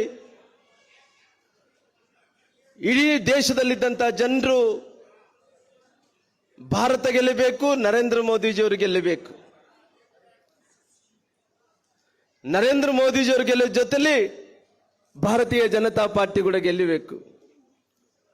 ಮೊನ್ನೆ ನಮ್ಮ ಪ್ರಹ್ಲಾದ್ ಜೋಶಿ ಸಾಹೇಬರು ನಮ್ಮೆಲ್ಲ ನಾಯಕರು ಸೇರಿಕೊಂಡು ನಮ್ಮ ಎಲ್ಲ ಶಾಸಕರನ್ನ, ಮಾಜಿ ಶಾಸಕರನ್ನೆಲ್ಲರೂ ಕೂಡ ಡೆಲ್ಲಿಗೆ ಕರ್ಕೊಂಡೋಗಿದ್ರು. ಪ್ರಧಾನಮಂತ್ರಿಗಳಂತ ನರೇಂದ್ರ ಮೋದಿಜಿಯವರು ಭಾಷಣ ಮಾಡುವಂತ ಸಂದರ್ಭದಲ್ಲಿ ಈ ದೇಶದಲ್ಲಿ ಎಷ್ಟು ಸ್ಥಾನಗಳು ಬರಬೇಕು ಅಂತೇಳಿ ಅವರು ಉಲ್ಲೇಖನ ಮಾಡುವಂತ ಟೈಮಲ್ಲಿ ಅವರು ಈ ಬಾರಿ ಸುಮಾರಾಗಿ ದೇಶದಲ್ಲಿ 400 ಸ್ಥಾನಗಳು ಗೆಲ್ಲಬೇಕು, 400 ಸ್ಥಾನಗಳು ಗೆಲ್ಲಬೇಕು. ಆ 400 ಸ್ಥಾನಗಳು ಗೆಲ್ಲಬೇಕಾದ್ರೆ ಕರ್ನಾಟಕದಲ್ಲಿ ಕೂಡ 28 ಸ್ಥಾನಗಳು ಗೆಲ್ಲಬೇಕು. 28ನೇ ಸ್ಥಾನದಲ್ಲಿ ನಂಬರ್ 1 ಪ್ರಹ್ಲಾದ್ ಜೋಶಿ ಸಾಹೇಬರು ಧಾರವಾಡ ಹುಬ್ಳಿಯಿಂದ ಗೆಲ್ಲಬೇಕು, ಧಾರವಾಡ ಹುಬ್ಳಿಯಿಂದ ಗೆಲ್ಲಬೇಕು. ಇವತ್ತು ಭಾರತ ಅಂದ ತಕ್ಷಣ ನಮ್ಮೆಲ್ಲರೂ ಕೂಡ ಇವತ್ತು ಪ್ರತಿಯೊಬ್ಬರಲ್ಲಿ ಕೂಡ ನಮಗೆ ತಾಯಂದ್ರು ಎಲ್ಲರೂ ಕೂಡ ಕುಂತಿದ್ರಿ. ಬಹಳಷ್ಟು ಮಂದಿ ತಾಯಂದ್ರು ಪ್ರಥಮ ಬಾರಿಗೆ ಮನೆಯಿಂದ ಹೊರಗಡೆ ಕೂಡ ಬಂದಾರ. ತಾಯಂದ್ರ ರಾಜಕೀಯ ಅಂದ್ರೆ ಯಾರಿಗೆ ಇಷ್ಟ ಇಲ್ಲ. ಬಹಳಷ್ಟು ಮಂದಿ ಹಿರಿಯರೆಲ್ಲರೂ ಕೂಡ ಈ ಸಾರಿ ಹೊರಗಡೆ ಬಂದು ಯಾರನ್ನ ಹೋಗಿ ತಾಯಂದ್ರನ್ನ, ವಯಸ್ಸಾದಂತ ತಾಯಂದ್ರನ್ನ ಕೇಳ್ರಿ, ವಯಸ್ಸಾದಂತ ಹಿರಿಯರನ್ನ ಕೇಳ್ರಿ, ಯಾರಿಗೆ ಮತ ಹಾಕ್ತೀವಿ ಅಂದ್ರೆ ಅದು ಭಾರತಕ್ಕೆ ಮತ ಹಾಕ್ತಿವಿ, ನರೇಂದ್ರ ಮೋದಿಜಿಗೆ ಮತ ಹಾಕ್ತಿವಿ, ಪ್ರಹ್ಲಾದ್ ಜೋಶಿ ಸಾಹೇಬ್ರಿಗೆ ಮತ ಹಾಕ್ತಿವಿ. ಯಾರನ್ನ ಹುಡುಗರಾಗಿ ಕಾಲೇಜಲ್ಲಿ ಓದ್ತಾರೆ ಅಂತ ಮಕ್ಕಳನ್ನ ಕೇಳ್ರಿ, ಯಾರಿಗೆ ಓಟ್ ಹಾಕ್ತಿವಿ ಅಂತೇಳಿ. ಇಲ್ಲ, ನಮಗಂತೂ ಈ ಬಾರಿ ಓಟ್ ಹಾಕಂತ ಹಕ್ಕು ನಮಗೆ ಇನ್ನ ಚಲಾಯಿಸಂತ ಹಕ್ಕು ನಮಗೆ ಬಂದಿಲ್ಲ. ನಮ್ಮ ಮನೆಯಲ್ಲಿದ್ದಂತ ತಾಯಿ ತಂದೆಯವರಿಗೆ ನಾವು ತಿಳಿಸ್ತೀವಿ. ನಮಗೆ ನೆಕ್ಸ್ಟ್ ಸರಿ ಅವಕಾಶ ಬಂದ್ರೆ ಕೂಡ ಇವತ್ತು ನಮ್ಮ ತಾಯಿಯವರಿಗೆ, ತಂದೆಯವರಿಗೆ ಹೇಳಿ ಭಾರತೀಯ ಜನತಾ ಪಾರ್ಟಿಗೆ ಓಟನ್ನು ಹಾಕಿಸ್ತೀವಿ. ಜೊತೆಲಿ ನಮಗೆ ಮುಂದಿನ ವರ್ಷ ಏನು ಮತ ಹಾಕಂತ ಅವಕಾಶ ಸಿಗುತ್ತನೋ ಅವತ್ತು ಕೂಡ ಭಾರತೀಯ ಜನತಾ ಪಾರ್ಟಿ ಮತ ಹಾಕ್ತೀವಿ ಅನ್ನೋ ಭಾವನೆ ಎಲ್ಲರಲ್ಲಿ ಕೂಡ ಬಂದಿದೆ, ಎಲ್ಲರಲ್ಲಿ ಕೂಡ ಬಂದಿದೆ. ಇವತ್ತು ಭಾರತ ಅಂದ ತಕ್ಷಣ ಒಂದು ಕಾಲದಲ್ಲಿ ಇತ್ತು 140 ಕೋಟಿ ಜನಸಂಖ್ಯೆ ಇರುವಂತ ಭಾರತದಲ್ಲಿ ಉದ್ಯೋಗ ಇಲ್ಲ, ಒಂದು ಕಡೆ ಕೆಲಸ ಮಾಡಕ್ಕ ನಮಗೆ ಯಾವುದೇ ನೌಕರಿ ಇಲ್ಲ, ಜನಸಂಖ್ಯೆ ಬಹಳಷ್ಟು ದೊಡ್ಡ ಮಟ್ಟದಲ್ಲಿದೆ. ನಾವು ಹೆಂಗ್ ಬದುಕಬೇಕು ಅಂದೇಳಿ ಇದ್ರನ್ನೇ ಬಂಡವಾಳವನ್ನು ಮಾಡಿಕೊಂಡು ಬಹಳಷ್ಟು ಮಂದಿ ನಾಯಕರು ಭಾರತ ಅಂದ ತಕ್ಷಣ ಅಭಿವೃದ್ಧಿ ಆಗಲಾರ್ದಂತ ರಾಷ್ಟ್ರ, ಜನಸಂಖ್ಯೆ ಅಂತ ಮಿತಿ ಇಲ್ಲಾರ್ದಂತ ರಾಷ್ಟ್ರ, ಯಾರಿಗಿವತ್ತು ಎಜುಕೇಶನ್ ಲಿಟ್ರಸಿ ಇಲ್ಲದಂತ ದೇಶ ಅಂತೇಳಿ ಅನೇಕರು ಮಾತಾಡ್ತಿದ್ರಾಗ್ಲಿ, ಈ ದೇಶವನ್ನು ಪ್ರಗತಿ ಮಾಡಬೇಕು ಅಂತೇಳಿ ಯಾರು ಕೂಡ ಯೋಚನೆ ಮಾಡಿಲ್ಲ. ಆದ್ರೆ ಇವತ್ತು ದೇಶಕ್ಕೆ ಸ್ವಾತಂತ್ರ್ಯ ಬಂದು 75 ವರ್ಷಗಳಾಗಿದೆ. 75 ವರ್ಷಗಳಲ್ಲಿ ನಾವು ಇಬ್ಬರನ್ನೇ ನೆನಪು ಮಾಡ್ಕೊಂತೀವಿ. 75 ವರ್ಷಗಳ ಕಾಲ ಮೊದಲನೇ ಪ್ರಧಾನಮಂತ್ರಿ ಜವಾಹರ್ಲಾಲ್ ನೆಹರೂದಿಂದ ಇವತ್ತಿನ ತನಕ ನರೇಂದ್ರ ಮೋದಿ ಜೊತೆ ತನಕ ನಾವು ನೆನಪು ಮಾಡ್ಕೊಂಡ್ರೆ, ಎಷ್ಟೋ ಮಂದಿ ಪ್ರಧಾನಮಂತ್ರಿಗಳನ್ನ ನೆನಪು ಮಾಡ್ಕೊಂಡ್ರೆ, ಒಂದೇ ಒಂದು ದಿವಂಗತ ಅಟಲ್ ಬಿಹಾರಿ ವಾಜಪೇಯಿ ನೆನಪು ಮಾಡ್ಕೊಂತೀವಿ. ಎರಡನೇ ವ್ಯಕ್ತಿ ನರೇಂದ್ರ ಮೋದಿಜಿಯವ್ರ ನೆನಪು ಮಾಡ್ಕೊಂತೀವಿ. ಬಹುಶಃ ನಮಗೆ ನರೇಂದ್ರ ಮೋದಿಜಿಯವ್ರ ಪ್ರಧಾನಮಂತ್ರಿ ಆಗ್ಲಿದ್ದು ಮುಂಚೆ ನಾವು ಧಾರವಾಡದಿಂದ ಬೆಳಗಾವಿಗೆ ಹೋಗುವಂತ ರಸ್ತೆ ಏನಿತ್ತು, ಪ್ರಹ್ಲಾದ್ ಜೋಶಿ ಸಾಹೇಬ್ರು MP ಆಗ್ಲಿದ್ದು ಮುಂಚೆ, ಇಲ್ಲಿ ಜಗದೀಶ್ ಶೆಟ್ಟರ್ ಸಾಹೇಬ್ರು ಮುಖ್ಯಮಂತ್ರಿ ಆಗ್ಲಿದ್ದು ಮುಂಚೆ, ಇವತ್ತು ಹುಬ್ಳಿ ಧಾರವಾಡ ಅನ್ನಂತ ವಿಚಾರ ತಗೊಂಡಂತ ಟೈಮಲ್ಲಿ ಇವತ್ತು ಬೆಂಗಳೂರಲ್ಲಿ ಏನು ಸಿಗಲ್ಲ, ಬಾಂಬೆದಲ್ಲಿ ಸಿಗ್ತಾ ಇಲ್ಲ ಗೊತ್ತಿಲ್ಲ, ಅಲ್ಲಿ ಎಲ್ಲ ವಿಚಾರವನ್ನು ಇವತ್ತು ಎಲ್ಲ IT ರಂಗ, BT ರಂಗ, ಎಲ್ಲ ರಂಗದಲ್ಲಿ ಇವತ್ತು ಅಭಿವೃದ್ಧಿ ಆದಂತ ಊರು ಜಿಲ್ಲೆ ಅಂದ್ರೆ ಅದು ಹುಬ್ಳಿ ಧಾರವಾಡ. ಬಹಳಷ್ಟು ಮಂದಿ ನಮ್ಮ ಮಂದಿ ಬಳ್ಳಾರಿ ಮಂದಿ ಏನು ಕರೀತಾರ, ಅದು ಛೋಟಾ ಬಾಂಬೆ ಅಂತಾರ. ಇಲ್ರಿ, ಛೋಟಾ ಬಾಂಬೆ ಐತಿ, ನಮ್ಮ ಮಂದಿ ಬಹಳ ಮುಗ್ದ್ರಿ, ನೀವು ಹಂಗೆಲ್ಲ ಛೋಟಾ ಬಾಂಬೆ ಅನ್ಬೇಡ್ರಿ. ಯಾಕಂದ್ರೆ ಇವತ್ತು ಇಷ್ಟೊಂದು ಅಭಿವೃದ್ಧಿ ಆಗಿದೆ. ಅದಕ್ಕೋಸ್ಕರವಾಗಿ ನರೇಂದ್ರ ಮೋದಿ ಜೊತೆ ನಾವೆಲ್ಲರೂ ಕೂಡ ಕೆಲಸವನ್ನು ಮಾಡಬೇಕಾಗಿದೆ. ನರೇಂದ್ರ ಮೋದಿಜಿಯವರು 10 ವರ್ಷಗಳಲ್ಲಿ ಯಾವತ್ತನ ಒಂದು ದಿವಸ ನನಗೆ ಜ್ವರ ಬಂದಿದೆ, ನಗಡಿ ಬಂದಿದೆ, ನನಗೆ ಆರಾಮಿಲ್ಲ ಅಂತೇಳಿ ಒಂದು ದಿನ ಮಕ್ಕೊಂಡಾರೇನು? ಒಂದು ದಿನ ಕೂಡ ಮಕ್ಕೊಂಡಿಲ್ಲ ಮನುಷ್ಯ. ಮೊನ್ನೆ ನಾವು ನೋಡ್ತಾ ಇದ್ವಿ, ಅವ್ರ ತಾಯಿಯವರು ನಿಧನ ಆದ್ರು. ಅವ್ರು ನಿಧನ ಆದಂತ ಟೈಮಲ್ಲಿ ಅವ್ರ ತಾಯಿಯವ್ರ ಹತ್ರ ಅಂತ್ಯ ಸಂಸ್ಕಾರವನ್ನು ಮಾಡಂತ ಟೈಮಲ್ಲಿ 1 ತಾಸು 1.5 ತಾಸು ಇದ್ರು. ಪ್ರಹ್ಲಾದ್ ಜೋಶಿ ಸಾಹೇಬ್ರಿಗೆ ಗೊತ್ತು. ಅಲ್ಲಿ ಇದ್ದು 1.5 ತಾಸು ಆದ ನಂತರ ಪುನಃ ಅಲ್ಲಿಂದ ಹೋಗಿ ದೇಶ ಸೇವೆ ಸಲುವಾಗಿ ಮತ್ತೆ ಪುನಃ ಕೆಲಸಕ್ಕೆ ಹಚ್ಕೊಂಡ್ಬಿಟ್ಟ. ಅಂದ್ರೆ ಎಷ್ಟು ಕಮಿಟ್ಮೆಂಟ್ ಇದೆ ನೋಡ್ರಿ, ಆ ಮನುಷ್ಯನಲ್ಲಿ ಕಮಿಟ್ಮೆಂಟ್ ಇದೆ ನೋಡ್ರಿ. ಯಾರೋ ನಾನು ನೋಡ್ತಾ ಇದ್ದೆ, ಲಲ್ಲೂ ಪ್ರಸಾದ್ ಅನ್ನುವಂಥವ್ರು ಮಾಜಿ ಮುಖ್ಯಮಂತ್ರಿಗಳು, ಅವರು ಅನೇಕ ಭ್ರಷ್ಟಾಚಾರಗಳನ್ನು ಮಾಡಿಕೊಂಡು ಜೈಲಲ್ಲಿ ಇರೋದು, ಹೊರಗಡೆ ಬರೋದು, ಹೊರಗಡೆ ಇರೋದು, ಜೈಲಲ್ಲಿ ಹೋಗೋದು, ಅವ್ರಿಗೆಲ್ಲರಿಗೂ ಹವ್ಯಾಸ ಆಗಿಬಿಟ್ಟಿದೆ. ಇವತ್ತು ಆ ಮನುಷ್ಯ ಯಾವ ರೀತಿ ಹೇಳಿಕೆಯನ್ನು ಕೊಡ್ತಾರಂದ್ರೆ, ಇವತ್ತು ನರೇಂದ್ರ ಮೋದಿಜಿ ಅವರಿಗೆ ಅವ್ರ ತಾಯಿಯವರು ನಿಧನ ಆದಂತ ಟೈಮಲ್ಲಿ ಏನೇನು ಕ್ರಿಯೆಗಳು ಮಾಡಬೇಕಾಯ್ತು, ಆ ಕ್ರಿಯೆಗಳನ್ನು ಮಾಡ್ಲಿಕ್ಕಾಗ್ಲಿಲ್ಲ ಆ ಮನುಷ್ಯನಿಗೆ ಪರಿವಾರನೇ ಇಲ್ಲ ಅನ್ನಂತ ಮಾತು ಲಲ್ಲೂ ಪ್ರಸಾದ್ ಯಾದವ್ ಅವರು ಹೇಳಿದ್ರು. ಮೋದಿಜಿಯವರು ನಾವು ನೋಡ್ತಿದ್ವಿ, ಕಣ್ಣು ಕೆಂಪು ಮಾಡಿಕೊಂಡು ಮೋದಿಜಿಯವರು ಹೈದರಾಬಾದ್ ತೆಲಂಗಾಣದಲ್ಲಿದ್ರು. ಒಂದೇ ಮಾತು ಹೇಳ್ತಾರೆ, ನನ್ನ ಪರಿವಾರ ಅಂದ್ರೆ ಭಾರತ ದೇಶದಲ್ಲಿಂದ 140 ಕೋಟಿ ಜನರು ನನ್ನ ಪರಿವಾರದಿಂದ ಒಪ್ಕೊಂಡಿರುವಂತಹ ಪ್ರಧಾನಮಂತ್ರಿ ನರೇಂದ್ರ ಮೋದಿಜಿಯವರು. ಇವತ್ತು ಪ್ರಧಾನಮಂತ್ರಿಗಳು, ನಾವು ಉದಾಹರಣೆಯಾಗಿ ಕೋವಿಡ್ ಬಂದಂತ ಟೈಮಲ್ಲಿ ಪ್ರಹ್ಲಾದ್ ಜೋಶಿ ಸಾಹೇಬರು ಮತ್ತು ಪ್ರಧಾನಮಂತ್ರಿಗಳು ನಮಗೆ ವಿಡಿಯೋ ಕಾನ್ಫರೆನ್ಸ್ ಅಲ್ಲಿ, ನಾನು ಆರೋಗ್ಯ ಮಂತ್ರಿ ಇದ್ದಂತ ಟೈಮಲ್ಲಿ ಅವರು ಬರ್ತಾ ಇದ್ರು. ನಮಗೆ ಅವತ್ತು 2021 ಇಸ್ವಿದಲ್ಲಿ ಕೋವಿಡ್ ಬಂದಂತ ಟೈಮಲ್ಲಿ ನಮಗೆ ಗೊತ್ತೇ ಇಲ್ಲ. ಆ ಚೀನಾದಿಂದ ವೈರಸ್ ಬರುತ್ತೆ, ವೈರಸ್ ಇಂದ ಇಷ್ಟು ಮಂದಿ ತೊಂದರೆ ಆಗ್ತಾರೆ ಅಂತೇಳಿ ಗೊತ್ತೇ ಇದ್ದಿಲ್ಲ. ಅವತ್ತು ನಾನು ಆರೋಗ್ಯ ಮಂತ್ರಿ ಆಗಿದ್ದೆ. ಅವತ್ತು ನಮಗೆ ವ್ಯಾಕ್ಸಿನ್ ಇದ್ದಿಲ್ಲ. ವ್ಯಾಕ್ಸಿನ್ ಇಲ್ಲಾರ್ದಂತ ಟೈಮಲ್ಲಿ ಏನು ಮಾಡಬೇಕು ಅಂತೇಳಿ ಅವತ್ತು ಸಾಕಷ್ಟು ಸಂದಿಗ್ಧದಲ್ಲಿ ಇದ್ದಂತ ಟೈಮಲ್ಲಿ, ಅವತ್ತಿನ ಪರಿಸ್ಥಿತಿಯಲ್ಲಿ ಸನ್ಮಾನ್ಯ ಪ್ರಹ್ಲಾದ್ ಜೋಶಿಯವರು ನಂತರ ಪ್ರಧಾನಮಂತ್ರಿಗಳು ಬಂದು ಅವತ್ತು ನಾವು ಒಂದೇ ಒಂದು ತೀರ್ಮಾನ ತಗೊಂಡು, ರಾಜ್ಯದಲ್ಲಿ ಬಹಳಷ್ಟು ಮಂದಿ ಸಾಯ್ತಾ ಇದಾರ, ಅವ್ರು ಉಳಿಸ್ಬೇಕು. ಒಂದೇ ಯಡಿಯೂರಪ್ಪರಿಗೆ ಒಂದೇ ಮಾತನ್ನ ಹೇಳಿದ್ರು, ಎಂತ ಪರಿಸ್ಥಿತಿಯಲ್ಲಿ ಕೋವಿಡ್ ಬಂದಿದೆ ಅದು ನಮಗೆ ಗೊತ್ತಿದ್ದಿಲ್ಲ, ಆದ್ರೆ ಇವತ್ತು ಬಂದು ಸಾಕಷ್ಟು ಮಂದಿ ಪ್ರಾಣ ಕಳ್ಕೊಂತ ಇದ್ದಾರ, ಒಂದು ವ್ಯಕ್ತಿಗಳ ಪ್ರಾಣ ಹೋಗಬಾರದು, ಅದಕ್ಕೋಸ್ಕರ ವ್ಯಾಕ್ಸಿನ್ ನಾವು ಇಲ್ಲೇ ತಯಾರು ಮಾಡ್ತೀವಿ ಅಂದೇಳಿ ಕೋವ್ಯಾಕ್ಸಿನ್, ಕೋವಿಶೀಲ್ಡ್ ಅಂತ ವ್ಯಾಕ್ಸಿನ್ ತಯಾರು ಮಾಡಿ, ಆ ತಯಾರು ಮಾಡಿದ ನಂತರ ನಮ್ಗೆಲ್ಲರೂ ಕೂಡ ಭಯ. ಕಾಂಗ್ರೆಸ್ ಅವರು ಯಾರೊಬ್ರು ಹೇಳಿಕೆ ಕೊಡ್ತಾರ, ರಾಹುಲ್ ಗಾಂಧಿ ಅಂತ ವ್ಯಕ್ತಿ ಹೇಳಿಕೆ ಕೊಡ್ತಾನ, ಆ ಕೋವ್ಯಾಕ್ಸಿನ್ ಕೋವಿಶೀಲ್ಡ್ ಅಂತ ವ್ಯಾಕ್ಸಿನ್ ಹಾಕೊಂಡ್ರೆ ನಪುಂಸಕರಾಗ್ತಾರ, ಗೊತ್ತಲ್ಲ ನಪುಂಸಕರಾಗ್ತಾರ, ಆ ಕಡೆ ಗಂಡಲ್ಲ ಹೆಣ್ಣಲ್ಲ ಹಂಗಾಗ್ತಾರ, ಸೂದಿ ಹಾಕಬೇಡ್ರಿ ಅಂತಾರ. ಆ ವ್ಯಾಕ್ಸಿನ್ ಹಾಕೊಂಡ್ರೆ ಮಕ್ಕಳೇ ಆಗಲ್ಲ, ದಯವಿಟ್ಟು ಹಾಕೋಬೇಡ್ರಿ, ಅದು ಡಿಸ್ಟಿಲ್ ವಾಟರ್ ಅಂದ್ರು.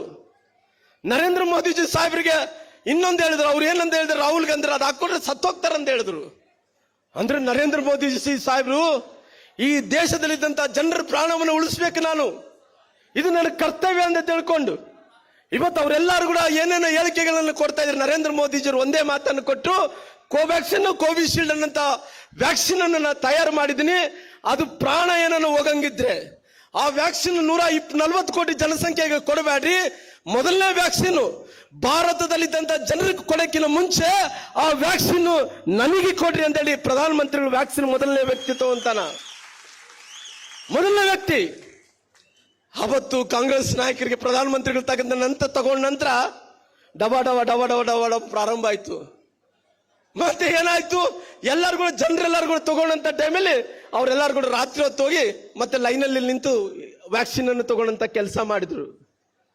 ನರೇಂದ್ರ ಮೋದಿಜಿಯವರ ಬಗ್ಗೆ ಎಷ್ಟು ಹೇಳ್ರಿ, ನಾನು ಇವತ್ತೆಲ್ಲ ಮಾತಾಡ್ಬೇಕಾದ್ರೆ ಕೂಡ ನಾನು ಮಾತಾಡ್ತೀನಿ. ದೇಶದ ಪರಿಸ್ಥಿತಿಯನ್ನು ಇವತ್ತು ದೇಶದಲ್ಲಿದ್ದಂತ ಬಹಳಷ್ಟು ಮಂದಿ ಯುವಕರು ಬಂದಿರಿ. ನರೇಂದ್ರ ಮೋದಿಜಿ ಬಗ್ಗೆ ಎದಕ್ಕೋಸ್ಕರವಾಗಿ ಇಷ್ಟೊಂದು ಹುಚ್ಚು ತಮಗೆ? ನರೇಂದ್ರ ಮೋದಿಜಿ ಅಂದ್ರೆ ವಿಶ್ವಾಸ, ನರೇಂದ್ರ ಮೋದಿ ಅಂದ್ರೆ ದೇಶ, ನರೇಂದ್ರ ಮೋದಿಜಿ ಅಂದ್ರೆ ನಂಬಿಕೆ. ಇವತ್ತು ಇಷ್ಟೊಂದು ದೊಡ್ಡ ಮಟ್ಟದಲ್ಲಿ ಹೆಸರು ಮಾಡಿದಂತ ನರೇಂದ್ರ ಮೋದಿಜಿಯವರು ಎಲ್ಲನೂ ಹೋಗಿ ಕುಣಿತಾರ, ಕುಪ್ಪಳಿಸಿ ಎಗರ್ತಾರ, ಮೋದಿ ಮೋದಿ ಮೋದಿ. ಯಾವ ರೀತಿಯಲ್ಲಿ ನಮ್ಮ ಊರಿನಲ್ಲಿ ದೇವ್ರ ಮೈಯಾಗ ಸೊಕ್ಕೊಂಡ್ರೆ ಹೆಂಗ ಕುಣಿತಾರ, ಯುವಕರೆಲ್ಲರೂ ಹುಚ್ಚೆದ್ದು ಕುಣಿತಾರ. ಅವು ಯಾವ ಜಾತಿ ಇಲ್ಲ ಅವ್ರಿಗೆ, ಸುಮ್ಮನೆ ಮೋದಿ ಮೋದಿ ಮೋದಿ ಅಂತಾರ. ಏನಪ್ಪ ಮೋದಿ? ಮೋದಿ ರೀ, ಈ ದೇಶಕ್ಕೆ ಬರಬೇಕು ನಾವು ಇನ್ನೊಂದ್ಸಲ ಮೋದಿಗೆ. ಮೋದಿ 2 ಬಾರಿ ಪ್ರಧಾನಮಂತ್ರಿಗಳಾದಾರ. ನಿಮ್ಮೆಲ್ಲರ ಆಶೀರ್ವಾದದಿಂದ ಹ್ಯಾಟ್ರಿಕ್ ಪ್ರಧಾನಮಂತ್ರಿ 3ನೇ ಬಾರಿ ಆಗಬೇಕು, 3ನೇ ಬಾರಿ ಆಗಬೇಕು, ಹ್ಯಾಟ್ರಿಕ್ ಪ್ರಧಾನಮಂತ್ರಿ ಆಗಬೇಕು. ನರೇಂದ್ರ ಮೋದಿಜಿಯವರ ಬಗ್ಗೆ ಇವತ್ತು ಬಗಲ್ಗಡೆ ಇದ್ದಂತ ಪಾಕಿಸ್ತಾನ ಅನ್ನಂತ ರಾಷ್ಟ್ರಗಳು, ಬಗಲ್ಗಡೆ ಇದ್ದಂತ ಆಫ್ಘಾನಿಸ್ತಾನ, ಬಾಂಗ್ಲಾದೇಶ, ಚೀನಾ ಅನ್ನಂತ ರಾಷ್ಟ್ರಗಳು ಇದಕ್ಕಿಂತ ಮುಂಚೆ ಏನ್ ಮಾಡ್ತಿದ್ವು? ಯಾವ ಬೇಕಾದ್ರೂ ಭಾರತದಲ್ಲಿ ಬರೋದು, ಯಾರು ಬೇಕಾದ್ರೆ ನಮ್ಮ ಎಲ್ಲರನ್ನು ಸುಟ್ಟಾಕೋದು, ಡಬ ಡಬ ಡಬ ಸುಟ್ಟೋದು, ಎಲ್ಲಿ ಬೇಕಾದ್ರೆ ದಾಳಿಗಳು ಮಾಡೋದು, ಎಲ್ಲಿ ಬೇಕಾದ್ರೆ ಬಾಂಬ್ ಬ್ಲಾಸ್ಟ್ ಮಾಡೋದು, ಮತ್ತೆ ಪುನಃ ಅವ್ರ ದೇಶಕ್ಕೆ ಅವರು ಹೊಟ್ಟೋಗ್ಬಿಡೋದು. ಯಾರು ಕೇಳೋರಿತ್ತಿದ್ದಿಲ್ಲ. ನಮ್ಮ ಹುಬ್ಳಿ ಧಾರವಾಡದಲ್ಲಿ ಕೂಡ ಎಷ್ಟು ಮಂದಿ ಸೈನಿಕರು ಹೋದ್ರೆ ರಾತ್ರಿ ರಾತ್ರಿ ಬಂದು ಆ ಭಯೋತ್ಪಾದಕರಿಗೆ ಬಂದು ನಮ್ಮ ಸೈನಿಕರನ್ನು ಕತ್ತುಕೊಯ್ತಾ ಇದ್ರು, ಯಾರು ಕೇಳ್ತಾ ಇದ್ದಿಲ್ಲ. ಆದ್ರೆ ಇವತ್ತು ಭಾರತಕ್ಕೆ ಬರಲಿ ನೋಡೋಣ, ಇವತ್ತು ಅವ್ರಿಗೆ ದಮ್ಮಿದೆನಾ? ಭಾರತಕ್ಕೆ ಬರಕ್ಕೆ ದಮ್ಮಿದೆನಾ? ಅವ್ರು ಹೇಳ್ತಾ ಇದ್ದಾರಂತೆ, ನೋಡ್ರಿ ಇದಕ್ಕಿಂತ ಮುಂಚೆ ನಾವು ಬಂದು ಹೋಗ್ತಿದ್ವಿ, ಇವತ್ತು ನಾವು ಬರ್ತೀವಾಗ್ಲಿ ಹೋಗಕ್ಕಾಗಲ್ಲ, ಹೋಗಕ್ಕಾಗಲ್ಲ. ನರೇಂದ್ರ ಮೋದಿಜಿ ಅನ್ನಂತ ಹುಕ್ಕಿನ ಮನುಷ್ಯ ಭಾರತದಲ್ಲಿ ಎಲ್ಲಿ ತನಕ ಪ್ರಧಾನಮಂತ್ರಿ ಆಗಲಿ ಇರ್ತೀವೋ ಅಲ್ಲಿ ತನಕ ನಮ್ಮ ಗನ್ನುಗಳೆಲ್ಲ ಕೂಡ AK-47 ರೈಫಲ್ಗಳೆಲ್ಲ ಕೂಡ ಬೀಗ ಹಾಕಿ ಸೂಟ್ ಕೇಸಲ್ಲಿ ಇವತ್ತು ಬೀಗ ಹಾಕಿ ಹಿಡ್ಕೊಂಡಾರ. ಅಷ್ಟು ಭಯ, ಎಷ್ಟು ಭಯ ನೋಡ್ರಿ ಭಾರತ ಅಂದ್ರೆ. ಇಷ್ಟು ಭಯ ಇವತ್ತು ತೀವ್ರವಾದಿಗಳು ಕೂಡ ಯಾರು ಬರಕ ಧೈರ್ಯ ಮಾಡ್ತಾ ಇಲ್ಲ. ಅದಕ್ಕಿಂತ ಮುಂಚೆ ಎಷ್ಟು ಮಂದಿ ಸುಮಾರಾಗಿ ನಾನು ಮೊನ್ನೆ ನೋಡ್ತಾ ಇದ್ದೆ, 2,000 ತೀವ್ರವಾದಿಗಳು ಬಂದು ಭಾರತಕ್ಕೆ ನುಗ್ಗಿ ಎಲ್ಲರೂ ಬೇಕಾದ್ರೆ ಕೊಂದು ಹೋಗ್ತಾ ಇದ್ರು. ಮೊನ್ನೆ ನೋಡ್ತಾ ಇದ್ದೆ 2,000ದಿಂದ 160 ಇಳಿದೈತೆ, 160 ಇಳಿದೆ. ಆ 160ದಲ್ಲಿ ಮೊನ್ನೆ ರಾಮೇಶ್ವರ ಹೋಟೆಲ್ದಲ್ಲಿ ಕೂಡ ಒಂದು ಅನಾಹುತ ಆಯ್ತು. ನರೇಂದ್ರ ಮೋದಿಜಿ ಇರೋ ತನಕ ಭಾರತದಲ್ಲಿದ್ದಂತ ಪ್ರತಿಯೊಬ್ಬರನ್ನ ರಕ್ಷಣೆ ಮಾಡೋದು ನರೇಂದ್ರ ಮೋದಿಜಿ ಅವರ ಮೇಲೆ, ಹೆಗಲ ಮೇಲಿದೆ. ಅದಕ್ಕೋಸ್ಕರವಾಗಿ ಸಮಯವನ್ನು ಜಾಸ್ತಿ ತಗೊಳಕ್ ಹೋಗಲ್ಲ. ನಾನು ವಿನಂತಿಯನ್ನು ಮಾಡ್ತಾ ಇದ್ದೀನಿ, ಸಮುದಾಯದ ಜನರು ಬಂದಿದ್ದೀರಿ ಇಲ್ಲಿ, ನನ್ನ ಸಮುದಾಯದ ಜನರನ್ನ ನಾನು ಕಳಕಳಿಯಿಂದ ವಿನಂತಿ ಮಾಡ್ಕೊಂತೀನಿ. ಇವತ್ತು ನಿಮ್ಮೆಲ್ಲರಿಗೆ ನಾನು ಕೂಡ 35 ವರ್ಷಗಳ ಕಾಲ ರಾಜಕಾರಣವನ್ನು ಮಾಡ್ತಾ ಇದ್ದೀನಿ. ಈ 35 ವರ್ಷಗಳ ರಾಜಕಾರಣದಲ್ಲಿ ರಾಮುಲು ಅನ್ನಂತ ವ್ಯಕ್ತಿನ ಪಾರ್ಟಿ ಜೊತೆಲಿ ನನ್ನ ಕೂಡ ಬೆಳೆಸ್ಕೊಂತಾನೆ ಬಂದಾನ. ಬಹುಶಃ 2018ರಲ್ಲಿ ನನಗೆ ಅವತ್ತು ಭಾರತೀಯ ಜನತಾ ಪಾರ್ಟಿಲಿ ಒಬ್ಬ ವಾಲ್ಮೀಕಿ ಜನಾಂಗದಲ್ಲಿ ಹುಟ್ಟಿರಂತ ಈ ಶ್ರೀರಾಮುಲುಗೆ ಇವತ್ತು ನೋಡ್ರಿ, ಯಾರನ್ನ ಒಬ್ಬ ವ್ಯಕ್ತಿ ಎರಡೆರಡು ಕಡೆ ನಿಲ್ಲಬೇಕಾದ್ರೆ ತುಂಬಾ ಕಷ್ಟ.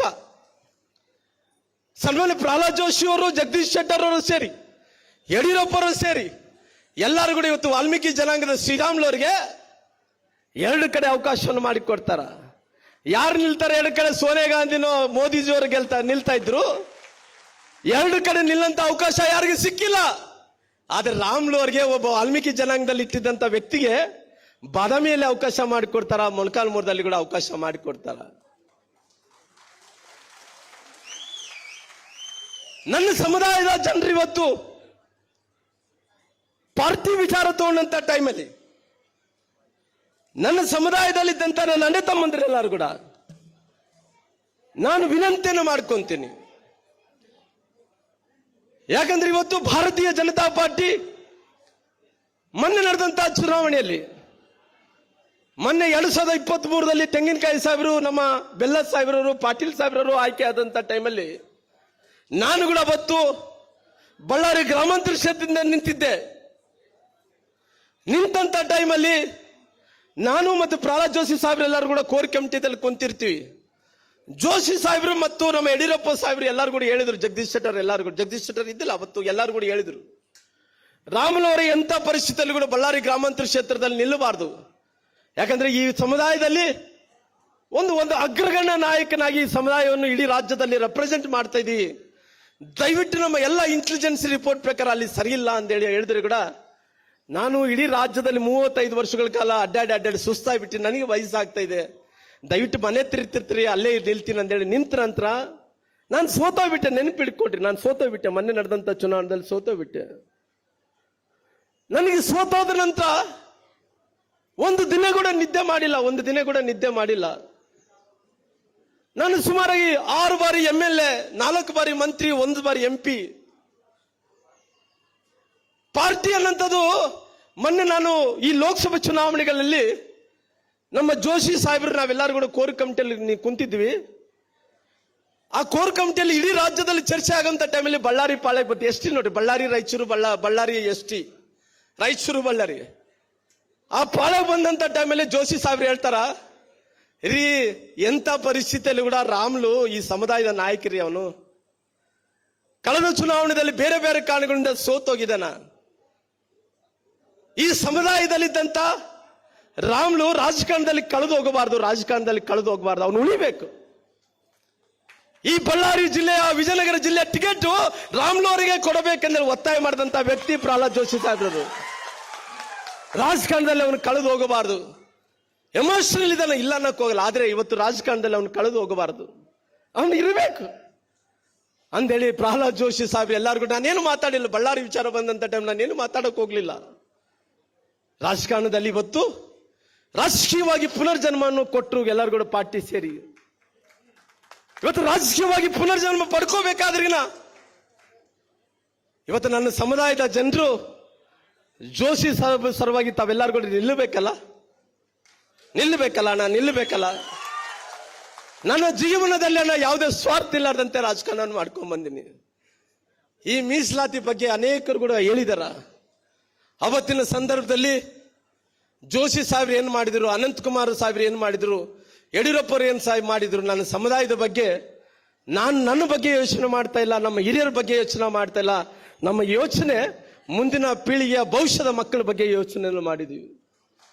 ನನ್ನ ಮಕ್ಕಳು ಚೆನ್ನಾಗಿರ್ಬೇಕು, ನಮ್ಮ ಸಮುದಾಯ ಚೆನ್ನಾಗಿರ್ಬೇಕು ಅನ್ನೋ ಕಾರಣದಿಂದ ಅನೇಕ ಪ್ರಯತ್ನಗಳನ್ನು ಮಾಡಿಕೊಂಡು ನಾವೆಲ್ಲರೂ ಕೂಡ ಇಲ್ಲಿ ಬಂದು ತಲುಪಿದ್ವಿ. ಅದು ಒಗ್ಗಟ್ಟಿನ ಮೂಲಕ. ಅದಕ್ಕೋಸ್ಕರ ಇಡೀ ರಾಜ್ಯದಲ್ಲಿದ್ದಂತ ನನ್ನ ಸಮುದಾಯ, ನಾನು ತಮ್ಮೆಲ್ಲರನ್ನ ಕೈ ಮುಗಿದು ವಿನಂತಿ ಮಾಡ್ತೀನಿ, ಒಂದು ಓಟು ಕೂಡ ಬೇರೆ ಪಾರ್ಟಿಗೆ ಹೋಗಬಾರ್ದು, ಅದು ಭಾರತೀಯ ಜನತಾ ಪಾರ್ಟಿಗೆ, ಜೋಶಿ ಸಾಹೇಬರಿಗೆ ಬರಬೇಕು.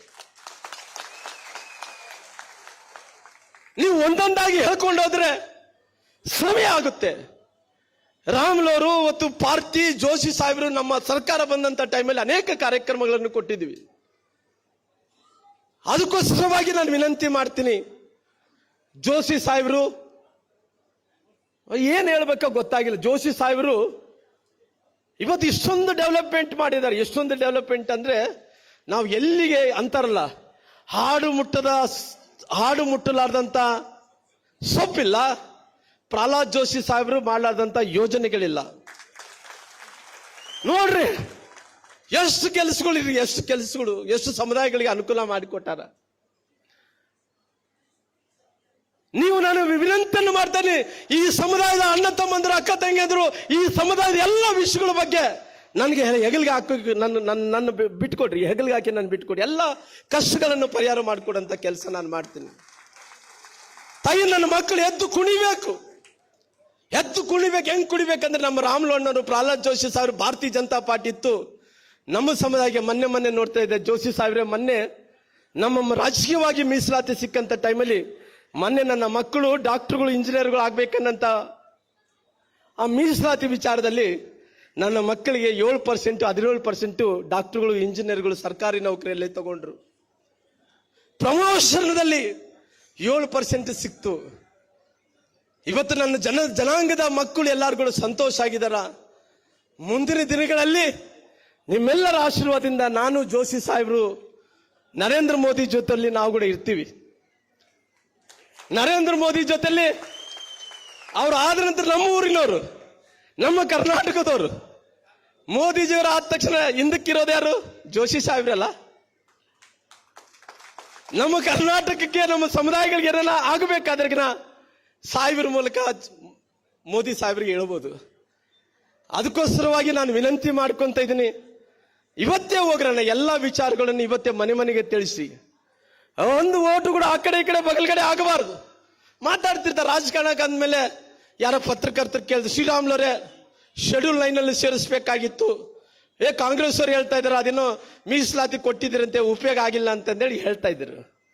ನೋಡ್ರಿ, ನಮ್ಮ ಸಂವಿಧಾನದಲ್ಲಿ ನಮ್ಮ ಜನಾಂಗಕ್ಕೆ ಏನು ಮೀಸಲಾತಿ ಕೊಡಬೇಕಾಗಿತ್ತೋ ಸಂವಿಧಾನದಲ್ಲೇ ಬರ್ದಾರ.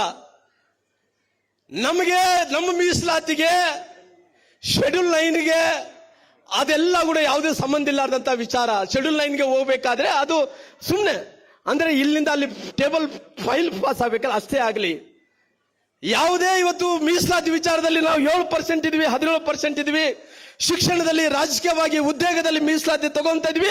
ಕಾಂಗ್ರೆಸ್ ನಾಯಕರು ಏನೇ ಹೇಳಿದ್ರು ಕೂಡ ಕಳೆದ ಚುನಾವಣೆಯಲ್ಲಿ ಹಿಂಗೆ ಹೇಳಿ ನನ್ನ ಸಮುದಾಯದ ಮತಗಳನ್ನು ಕಾಂಗ್ರೆಸ್ಗೆ ಹೋಗಂತ ಕೆಲಸ ಮಾಡಿದ್ರು.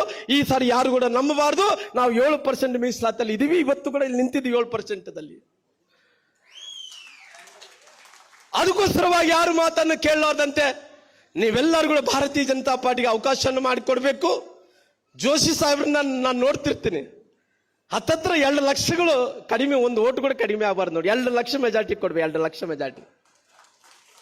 ಓಹೋ, ನಮ್ಮ ಹನುಮಂತ 4 ಲಕ್ಷ ಅಂತಾರೆ, ಸಾರಿ ಅಂದ್ರೆ 4 ಲಕ್ಷ ಓಟುಗಳು ಸಾಹೇಬ್ರಿಗೆ ಬರಲಿ. ಯಾಕಂದ್ರೆ ಜೋಶಿ ಸಾಹೇಬರು ಜಾತ್ಯತೀತವಾದಂತ ನಾಯಕ. ಹಂಗಾಗಿ ಇವತ್ತು ಜೋಶಿ ಸಾಹೇಬರು 4 ಲಕ್ಷ ಮೆಜಾರಿಟಿಯಿಂದ ಗೆಲ್ಲಿಲಿ. ಆ ಗೆಲ್ಲಂತ ವಿಚಾರ ತಗೊಂಡಂತ ಟೈಮಲ್ಲಿ ನಮ್ದು ಕೂಡ ಒಂದು ಅಳಿಲು ಸೇವೆ ಇರಲಿ. ಯಾಕಂದ್ರೆ ಯಾವ ರೀತಿಯಲ್ಲಿ ಶ್ರೀರಾಮಚಂದ್ರ ಪ್ರಭು ಸೀತಾಮಾತನ ರಾವಣಾಸುರ ಹೊತ್ಕೊಂಡೋದ್ರೆ ಆ ಸೇತುವೆಗೆ, ಆ ಸಮುದ್ರಕ್ಕೆ ಸೇತುವೆ ಕಟ್ಟುವಂತ ವಿಚಾರದಲ್ಲಿ ವಾನರ ಸೇನೆ ಎಲ್ಲ ಕೂಡ ಕಷ್ಟಪಟ್ಟು ಆ ಸೇತುವೆಯನ್ನು ಮುಚ್ಚಂತ ಕೆಲಸ, ಸೇತುವೆ ಮಾಡಂತ ಕೆಲಸ ವಾನರ ಸೇನೆ ಮಾಡ್ತಾ ಇದೆ. ಒಂದು ಕಡೆ ಅಳಿಲು ಕೂಡ ಹೋಗಿ ಮರಳಲ್ಲಿ ಮುಳುಗಿ ಆ ಅಳಿಲು ಬಂದು ಆ ಮಣ್ಣು ಉಸುಗು ಜಾಡಿಸಿರ್ತದೆ. ಆ ಸಮುದ್ರದ ಎಷ್ಟು ಮಣ್ಣು ಅಳಿಲು ಜಾಡಿಸಿದ್ರೆ ಸಮುದ್ರಕ್ಕೆ ಸೇತುವೆ ಆಗುತ್ತೇನೋ, ಆದ್ರೆ ಗೊತ್ತಾಗ್ಲಾರ್ದಂತೆ ಇವತ್ತು ಸೇತುವೆಗೆ, ಇವತ್ತು ಸಮುದ್ರಕ್ಕೆ ಮಣ್ಣನ್ನು ಮರಳನ್ನು ಜಾಡಿಸಿದಂತ ಅಳಿಲು ಸೇವೆ ಎಷ್ಟು ದೊಡ್ಡದನೋ. ಪ್ರಹ್ಲಾದ್ ಜೋಶಿ ಅವರು ಸಾಹೇಬರು 4 ಲಕ್ಷ ಮೆಜಾರಿಟಿಯನ್ನು ಗೆಲ್ಲದ ಮೂಲಕ ನಮ್ಮ ಸಮುದಾಯದ ಕೂಡ ಪ್ರಹ್ಲಾದ್ ಜೋಶಿ ಸಾಹೇಬರಿಗೆ, ನರೇಂದ್ರ ಮೋದಿಜಿಯವರಿಗೆ ಅಳಿಲು ಸೇವೆ ತರ ನಾವು ಕೂಡ ಕೆಲಸ ಮಾಡೋಣ ಅನ್ನಂತ ಮಾತುಗಳನ್ನು ಹೇಳ್ತಾ, ಸಾಹೇಬ್ರೆ ತಮಗೆ ಭಗವಂತ ಯಾವತ್ತು ಕೂಡ ನೀವು ನಮ್ಮ ಸಮುದಾಯಗಳು, ಹಿಂದುಳಿದಂತ ಸಮುದಾಯಗಳ ಪರವಾಗಿ ಇದ್ದೀರಿ. ಇವತ್ತು ನೀವು ಬ್ರಾಹ್ಮಣರಾದ್ರೆ ಕೂಡ ನಮ್ಮನ್ನೆಲ್ಲರೂ ಕೂಡ ಕಾಪಾಡ್ಕೊಂಡೋಗಿದ್ರಿ. ಭಗವಂತ ನಿಮ್ಗೆ ಎಲ್ಲ ರೀತಿಯಲ್ಲಿ ಶಕ್ತಿಯನ್ನು ಕೊಡ್ಲಿ. ನನ್ನ ಸಮುದಾಯ ಎಲ್ಲರೂ ಕೂಡ ಜೋಶಿ ಸಾಹೇಬ್ರ ಜೊತೆಲಿ ಇರ್ತೀವಿ ಅಂತೇಳಿ ಎಲ್ಲರೂ ಕೂಡ ಕೈ ಎತ್ತಿ ಹೇಳ್ರ. ನಾ ಕೈ ಎತ್ತಿ ಒಬ್ಬರು ಕೂಡ ಬಿಡಬಾರ್ತಾ ಇದ್ದೀವಿ. ಬೋಲೋ ಭಾರತ್ ಮಾತಾ ಕಿ, ಭಾರತ್ ಮಾತಾ ಕಿ, ನರೇಂದ್ರ ಮೋದಿಜಿ ಅವರಿಗೆ ಜೈ ಶ್ರೀರಾಮ್, ಜೈ ಶ್ರೀರಾಮ್. ಪ್ರಹ್ಲಾದ್ ಜೋಶಿ ಸಾಹೇಬ್ರವ್ರಿಗೆ, ಪ್ರಹ್ಲಾದ್ ಜೋಶಿ ಸಾಹೇಬ್ರವ್ರಿಗೆ ಧನ್ಯವಾದಗಳು ತಾಯಿ. ಇಲ್ಲಿಯವರೆಗೂ ಕೇಂದ್ರ ಸರ್ಕಾರದ ಹಾಗೂ ರಾಜ್ಯ ಸರ್ಕಾರದಿಂದ ಎಸ್ಟಿ ಸಮುದಾಯಕ್ಕೆ ಸಿಕ್ಕಂತಹ ಅನೇಕ ಯೋಜನೆಗಳನ್ನು ನಮ್ಮ ಜೊತೆಗೆ ಹಂಚಿಕೊಂಡು ಧಾರವಾಡ ಲೋಕಸಭಾ ಕ್ಷೇತ್ರದ ಸಂಸದರಾಗಿ ಈಗ ಅಭ್ಯರ್ಥಿಗಳಾಗಿರುವಂತಹ ಸನ್ಮಾನ್ಯ ಶ್ರೀ ಪ್ರಹ್ಲಾದ್ ಜೋಶಿ ಅವರ ಕೈಯನ್ನು ಬಲಪಡಿಸೋದಕ್ಕೆ ನಮ್ಮ ಸಮಾಜ ಒಕ್ಕೊರಲಿನಿಂದ ಅವ್ರ ಜೊತೆಗೆ ನಿಲ್ಲಬೇಕು ಅನ್ನುವಂತಹ ಮಾತುಗಳನ್ನ ನಮ್ಮ ಜೊತೆಗೆ ಹಂಚಿಕೊಂಡಂತಹ ಸನ್ಮಾನ್ಯ ಶ್ರೀ ಬಿ ಶ್ರೀರಾಮುಲು ಅಣ್ಣನವರಿಗೆ ಅನಂತ ಅನಂತ ಧನ್ಯವಾದಗಳು. ಅವರು ಬೇರೆ ಕಾರ್ಯದ ನಿಮಿತ್ತ ಈಗ ಮತ್ತೆ ಬಳ್ಳಾರಿಗೆ ಹೋಗ್ತಾ ಇರೋದ್ರಿಂದ ಅವರಿಗೆ ಜಿಲ್ಲಾ ಎಸ್ಟಿ ಮೋರ್ಚಾ ವತಿಯಿಂದ ಗೌರವ ಸನ್ಮಾನ, ಜಿಲ್ಲಾ ಎಸ್ಟಿ ಮೋರ್ಚಾ ವತಿಯಿಂದ ಅವರಿಗೆ ಗೌರವ ಸನ್ಮಾನ. ಅದೇ ರೀತಿಯಾಗಿ ಬೇಡ್ರ ಕಣ್ಣಪ್ಪ ವಾಲ್ಮೀಕಿ ಮದಕರಿ ನಾಯಕ ಸಮಾಜ ಕಲಾದಗಿ ಓಣಿ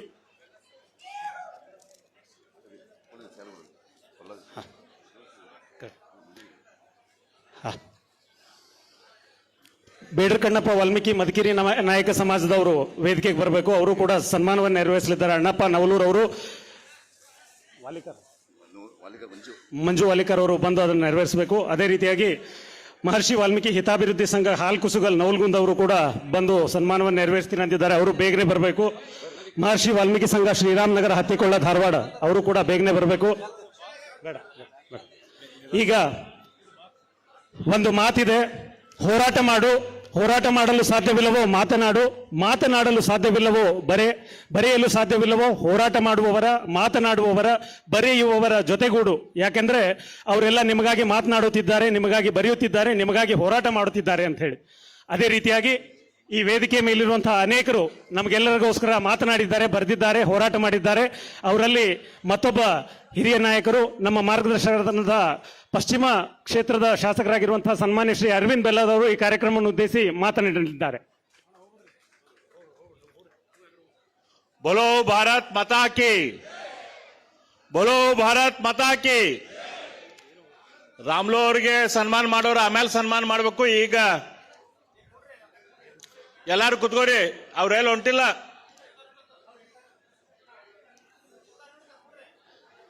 ಪುಂಡ್ಲಿಕ್ಕೆ ಎಲ್ಲಾರನ್ನು ಕೊಡಿಸ್ರಿ.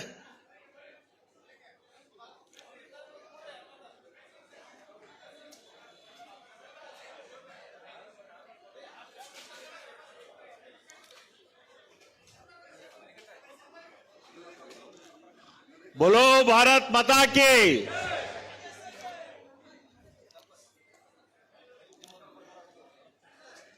ನಮ್ಮ ಭಾರತೀಯ ಜನತಾ ಪಾರ್ಟಿಯ ಪರಿಶಿಷ್ಟ ಪಂಗಡಗಳ ಮುನ್ನಡೆ ಸಮಾವೇಶದ ಮುಖ್ಯ ಅತಿಥಿಗಳು, ನಮಗೆಲ್ಲರಿಗೂ ಅತ್ಯಂತ ಆತ್ಮೀಯರು, ಬಳ್ಳಾರಿಯಿಂದ ಶ್ರೀ ಪ್ರಹ್ಲಾದ್ ಜೋಶಿ ಅವರ ಗೆಲುವು ಯಾವುದೇ ಕಾರಣಕ್ಕಾಗಿ ದೊಡ್ಡ ಪ್ರಮಾಣದಿಂದ ಆಗಬೇಕು. ಅದರ ಮಂಚೂಣಿಯಲ್ಲಿ ನಮ್ಮ ಎಸ್.ಟಿ. ಸಮಾವೇಶದ ನಾಯಕರು ಇರಬೇಕು, ಎಸ್.ಟಿ. ಸಮಾವೇಶದ ಜನರು ಇರಬೇಕು. ಅದಕ್ಕೆ ಪ್ರೇರೇಪಣೆ ಆಗಿ ನಾನು ನನ್ನ ಸ್ವಂತ ಎಲೆಕ್ಷನ್ ಇದ್ರೂ ಕೂಡ ಶ್ರೀ ಪ್ರಹ್ಲಾದ್ ಜೋಶಿ ಅವರ ಎಲೆಕ್ಷನ್ದಲ್ಲಿ ಭಾಗವಹಿಸಿ ನಮ್ಮೆಲ್ಲ ಸಮುದಾಯದ ಜನರಿಗೆ ಪ್ರೇರೇಪಣೆ ಹಾಗೂ ಮಾರ್ಗದರ್ಶನ ನೀಡಲು ಬರ್ತೇನೆ ಅಂತ ಹೇಳಿ ಬಳ್ಳಾರಿಯಿಂದ ಬಂದಿರುವಂತ ಶ್ರೀರಾಮುಲು ಅವರೇ, ನಮ್ಮೆಲ್ಲರ ನಾಯಕರು, ಈ ಭಾಗದ ಅತ್ಯಂತ ಜನಪ್ರಿಯ ಲೋಕಸಭಾ ಸದಸ್ಯರು, ತಮ್ಮ ಸಹಕಾರ್ಯಗಳ ಮೂಲಕ ಎಲ್ಲಾ ಸಮಾಜಗಳ ಮನಸ್ಸನ್ನು ಗೆದ್ದಿರುವಂತ ಶ್ರೀ ಪ್ರಹ್ಲಾದ್ ಜೋಶಿ ಅವರೇ, ಶ್ರೀ ಮಹೇಶ್ ತೆಂಗಿನಕಾಯಿ ಅವರೇ, ಶ್ರೀ ಎಂ.ಆರ್. ಪಾಟೀಲ್ ಅವರೇ, ಶ್ರೀ ಚಬ್ಬಿ ಅವರೇ, ಶ್ರೀ ಶಂಕರ್ ಮುನೇನ್ಕೊಪ್ಪ ಅವರೇ, ಪುಂಡ್ಲಿಕ್ ತಳವಾರ್ ಅವರೇ, ಲಕ್ಷ್ಮಣ್ ಮ್ಯಾಗಿನ್ಮನಿ ಅವರೇ, ಹಾಗೂ ಸಮಾಜದ ಅವರಿವರಂದೇ ಶ್ರೀ ಬಂಗಾರು ಹನುಮಂತ ಅವರೇ, ಸಮಾಜದ ಎಲ್ಲ ಹಿರಿಯರೇ, ತಾಯಂದಿರೇ, ಯುವ ಮಿತ್ರರೇ, ನಾಯಕರೇ, ಮೊಟ್ಟ ಮೊದಲನಾಗಿ ನಾನು ನಮ್ಮ ಎಸ್.ಟಿ. ಸಮಾಜದ, ನಮ್ಮ ಧಾರವಾಡ ಕ್ಷೇತ್ರದ ಎಲ್ಲ ನಾಯಕರಿಗೆ ಹೃದಯಪೂರ್ವಕವಾಗಿ ಅಭಿನಂದನೆಗಳನ್ನು ಸಲ್ಲಿಸಕ್ಕೆ ಇಚ್ಛೆ ಪಡ್ತೇನೆ. ಯಾಕಂದ್ರೆ ಇಷ್ಟು ದೊಡ್ಡ ಪ್ರಮಾಣದ ಸುಂದರವಾದ ಸಮಾವೇಶವನ್ನ ನೀವೆಲ್ಲರೂ ಇಲ್ಲಿ ಏರ್ಪಡಿಸಿದ್ದೀರಿ. ಶ್ರೀ ಪ್ರಹ್ಲಾದ್ ಜೋಶಿ ಅವರ ಕ್ಷೇತ್ರದ ಪ್ರತಿಯೊಂದು ವಾರ್ಡಿನಿಂದ, ಪ್ರತಿಯೊಂದು ಮೂಲೆಯಿಂದ ಎಸ್.ಟಿ. ಸಮಾಜದ ಪ್ರಮುಖರನ್ನ, ತಾಯಂದಿರನ್ನ, ಹಿರಿಯರನ್ನ, ಯುವಕರನ್ನ ಇಲ್ಲಿ ಕರ್ಕೊಂಡ್ಬಂದು ಇವತ್ತು ಭಾರತೀಯ ಜನತಾ ಪಕ್ಷ ಎಸ್.ಟಿ. ಸಮಾಜಕ್ಕೆ ಏನ್ ಮಾಡಿದೆ, ಭಾರತೀಯ ಜನತಾ ಪಕ್ಷದ ಜೊತೆ ಎಸ್.ಟಿ. ಸಮಾಜ ಯಾವ ರೀತಿ ಗಟ್ಟಿಯಾಗಿ ಈ ಭಾಗದಲ್ಲಿ ನಿಂತಿದೆ ಅಂತ ಹೇಳಿ ನೀವು ಶಕ್ತಿ ಪ್ರದರ್ಶನ ಮಾಡಿದ್ದೀರಿ. ನಿಮ್ಗೆ ಹೃದಯಪೂರ್ವಕವಾಗಿ ನಾನು ಅಭಿನಂದನೆಗಳನ್ನ ಸಲ್ಲಿಸ್ತಾ ಇದ್ದೇನೆ. ಯಾವುದೋ ಒಂದು ಸಮುದಾಯದ ಅಭಿವೃದ್ಧಿ ಆಗ್ಬೇಕಂತಂದ್ರೆ ಕೇವಲ ಬಾಯಿ ಮಾತಿನಿಂದ ಆಗುದಿಲ್ಲ, ಅದಕ್ಕೆ ನಿಜವಾದ ಕೆಲಸ ಮಾಡಬೇಕಾಗ್ತೈತಿ. ಅದಕ್ಕಾಗಿ ಮೀಸಲಾತಿ ಅವಶ್ಯಕತೆ ಇದೆ ಅಂತ ಹೇಳಿ ಅಂಬೇಡ್ಕರ್ ಅವರು ಹೇಳಿದರು. ನಮ್ಮ ಸಂವಿಧಾನದಲ್ಲಿ ಮೀಸಲಾತಿಯನ್ನು ತೆಗೆದುಕೊಂಡು ಬಂದರು. ಆದ್ರೆ ಮೀಸಲಾತಿಯನ್ನು ತೆಗೆದುಕೊಂಡು ಬಂದಂತ ಸಂವಿಧಾನವನ್ನು ಮುಂದಿಟ್ಕೊಂಡು ಕಾಂಗ್ರೆಸ್ ಸರ್ಕಾರ ಕೇವಲ ರಾಜಕಾರಣ ಮಾಡ್ತು, ಯಾವುದೇ ರೀತಿಯ ಅಭಿವೃದ್ಧಿ ಮಾಡಬೇಕಾದಂತ ಕೆಲಸ ಮಾಡಲಿಲ್ಲ. ನಮ್ಮ ಕರ್ನಾಟಕದಲ್ಲಿ ವಾಲ್ಮೀಕಿ ಸಮುದಾಯ ಇಷ್ಟು ದೊಡ್ಡ ಸಮುದಾಯ ಇದೆ. ಈ ಸಮುದಾಯನ ಗುರುತಿಸಬೇಕು, ಈ ಸಮುದಾಯದ ನಾಯಕರನ್ನ ಬೆಳೆಸಬೇಕು ಅಂತ ನೋಡಾಕ ಭಾರತೀಯ ಜನತಾ ಪಕ್ಷ ರಾಜ್ಯದಲ್ಲಿ ಬರಬೇಕಾಯ್ತು. ರಾಮ್ಲು ಅಂತ ನಾಯಕರು ರಾಜ್ಯದಲ್ಲಿ ಭಾರತೀಯ ಜನತಾ ಪಕ್ಷದಿಂದ ತಯಾರಾಗಬೇಕಾಯ್ತು. ಅಲ್ಲಿ ತನಕ ಎಸ್.ಟಿ. ಸಮಾಜದ ಯಾವುದೇ ನಾಯಕ ಕೂಡ ರಾಜ್ಯ ಮಟ್ಟದಲ್ಲಿ ಗುರುತಿಸಕ್ಕೆ ಅವಕಾಶ ಇದ್ದಿದ್ದಿಲ್ಲ. ಭಾರತೀಯ ಜನತಾ ಪಕ್ಷ ಬಂದ ಮೇಲೆ ಈ ವಾಲ್ಮೀಕಿ ಸಮಾಜದ ನಾಯಕರನ್ನು ರಾಜ್ಯ ಮಟ್ಟದಲ್ಲಿ ಗುರುತಿಸುವಂತ ಕೆಲಸ ಆಯಿತು. ಯಡಿಯೂರಪ್ಪನವ್ರ ಸರ್ಕಾರ ಬಂದ ಮೇಲೆ ವಾಲ್ಮೀಕಿ ಜಯಂತಿ ಅನೌನ್ಸ್ ಆಯಿತು. ಭಾರತೀಯ ಜನತಾ ಪಕ್ಷದ ಸರ್ಕಾರ ರಾಜ್ಯದಲ್ಲಿದ್ದಾಗ 3% ಇದ್ದಂತ ರಿಸರ್ವೇಶನ್ 7% ಆಗುವಂತ ಕೆಲಸ ಆಯಿತು. ಇವತ್ತು ವಾಲ್ಮೀಕಿ ಸಮುದಾಯ ಅಂತಂದ್ರೆ ಅದ್ರ ವಿಶೇಷತೆ ಅಂತಂದ್ರೆ ದುಡಿದು ತಿನ್ನುವಂತ ಸಮುದಾಯ. ನಾವು ಬಡದು ತಿಂತೇವೆ ಹೊರತು ಬೇಡಿ ತಿನ್ನುವುದಿಲ್ಲ ಅನ್ನುವಂಥ ಸಮುದಾಯ ಆದ್ರೆ ಇದ್ರೆ ಅದು ವಾಲ್ಮೀಕಿ ಸಮುದಾಯ. ಬೇಡಿ ತಿನ್ನುವಂತ ಕೆಲಸ ಯಾವಾಗೂ ವಾಲ್ಮೀಕಿ ಸಮುದಾಯ ಮಾಡುವುದಿಲ್ಲ. ಯಾವಾಗಿದ್ರು ದುಡ್ದು ಕೆಲಸ ದುಡ್ಡು ತಿನ್ನುವಂತ ಕೆಲಸ ಮಾಡ್ತಾರೆ. ಇವತ್ತು ವಾಲ್ಮೀಕಿ ಸಮುದಾಯ ಅತ್ಯಂತ ಹೆಚ್ಚು ಪ್ರಮಾಣದಲ್ಲಿ ಸಣ್ಣ ಪುಟ್ಟ ವ್ಯಾಪಾರ ಮಾಡ್ತೀರಿ ನೀವು.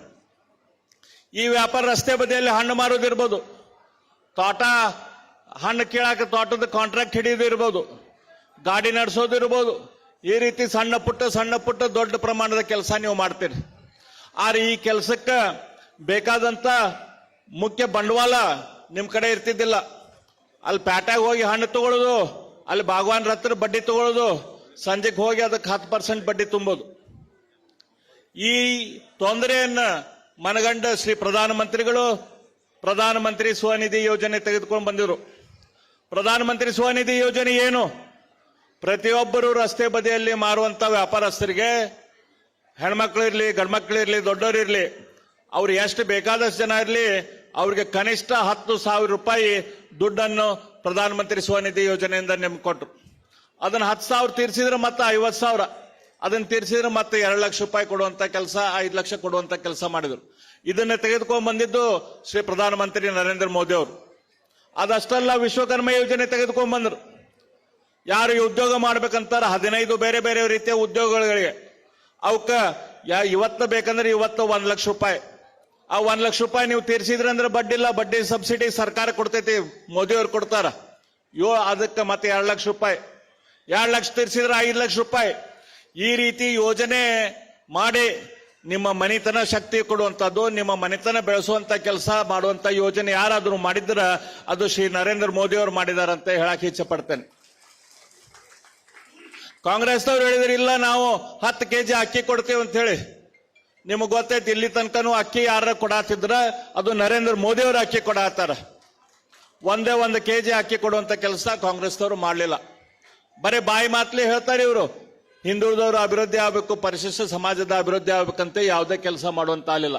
ಆದ್ರೆ ಇವತ್ತು ಪ್ರಧಾನಮಂತ್ರಿ ಸ್ವನಿಧಿಯಲ್ಲಿ ರಸ್ತೆ ಬದಿ ವ್ಯಾಪಾರಸ್ಥರಿಗೆ 10,000 ಕೊಡೋದು ಅಥವಾ 1 ಲಕ್ಷ ಕೊಡೋದು, ಇದರಲ್ಲಿ ಯಾವುದೇ ಲಿಮಿಟ್ ಇಲ್ಲ. ನೀವು ಎಷ್ಟು ಜನ ಅದಿರಿ, ನಿಮ್ ಬಂಧು ಬಳಗ ಅದಿರಿ, ಎಲ್ಲಾರು ಅಪ್ಲೈ ಮಾಡ್ರಿ, ಎಲ್ಲಾರ್ಗೂ ಕೂಡ ದುಡ್ಡು ಕೊಡುವಂತ ಕೆಲಸ ಇವತ್ತು ಪ್ರಧಾನಮಂತ್ರಿ ನರೇಂದ್ರ ಮೋದಿ ಅವರು ಮಾಡ್ತಾ ಇದ್ದಾರೆ. ಅದೇ ರೀತಿ ನಮ್ಮ ಧಾರವಾಡದಲ್ಲಿ ಒಂದು ವಾಲ್ಮೀಕಿ ಭವನ ಆಗಬೇಕು, ಅದಕ್ಕೆ ಜಾಗ ಬೇಕು ಅಂತ ಹೇಳಿ ಬಹಳ ದಿನದಿಂದ ತಮ್ಮ ಬೇಡಿಕೆ ಇತ್ತು. ಕಾಂಗ್ರೆಸ್ ಸರ್ಕಾರ ಇದ್ದಾಗ ಅದಕ್ಕೆ ಏನ್ ಮಾಡಿದ್ದಿಲ್ಲ, ಒಂದು ಕೊಟ್ಟಂತ ಜಾಗ ಊರ್ ಹೊರಗೆ ಎಲ್ಲೋ ಒಂದ್ ಕಡೆ 1 ಎಕರೆ ಕೊಟ್ಟಿತ್ತು. ಆ ಜಾಗ ನಮ್ಗೆ ಬೇಡ ಬೇಡ ಬೇಡ ಅಂತೇಳಿ ನಿಮ್ಮ ಸಮಾಜದ ಪ್ರಮುಖರು ಏನು ಬೇಡ್ಕೊಂಡ್ರು ಸತೆ ಅವರಿಗೆ ಜಾಗ ಕೊಡುವಂತ ಕೆಲಸ ಆಗಿದ್ದಿಲ್ಲ. ಭಾರತೀಯ ಜನತಾ ಪಕ್ಷದ ಸರ್ಕಾರ ನಮ್ಮ ಕ್ಷೇತ್ರದಲ್ಲಿ ನನ್ನ ಹೋಸತ್ತೆ ಇದ್ದಾಗ ನಾನು ನನ್ನ ಕ್ಷೇತ್ರದಲ್ಲಿ ಹುಬ್ಬಳ್ಳಿ ಧಾರವಾಡದ ನಡುವ ಅತ್ಯಂತ ಪ್ರಮುಖ ಜಾಗ 1.5 ಎಕರೆ ಜಾಗವನ್ನು ಯಾರಾದ್ರೂ ಕೊಟ್ಟಿತ್ತಂದ್ರ ಅದು ಭಾರತೀಯ ಜನತಾ ಪಕ್ಷದ ಸರ್ಕಾರ ಅಂತ ಹೇಳಕ್ ಹೆಚ್ಚು ಬಿಡ್ತೇನೆ. ಅದಕ್ಕೆ ಒಂದು ಬಿಲ್ಡಿಂಗ್ ಪ್ಲಾನ್, ಯಾವುದೋ ಒಂದು ರೀತಿ ಬಿಲ್ಡಿಂಗ್ ಪ್ಲಾನ್ ಮಾಡೋಣಂತೆ ಮಾಡಿದ್ರು. ಆ ರೀತಿ ಬಿಲ್ಡಿಂಗ್ ಆದ್ರೆ ಸರಿ ಆಗುದಿಲ್ಲ. ವಾಲ್ಮೀಕಿ ಸಮಾಜದ ಭವನದಲ್ಲಿ ಬಂದ್ರ ವಾಲ್ಮೀಕಿ ಸಮಾಜದ ಜನರಿಗೆ ಹೆಮ್ಮೆ ಆಗ್ಬೇಕು, ನಮ್ಮ ಬಿಲ್ಡಿಂಗ್ ಹೆಂಗೈತ್ ನೋಡ್ರಿ, ನಮ್ಮ ಸಮಾಜದ ಸಿಂಬಾಲ್ ಹೆಂಗೈತ್ ನೋಡ್ರಿ ಅಂತ ಅನಿಸ್ಬೇಕು.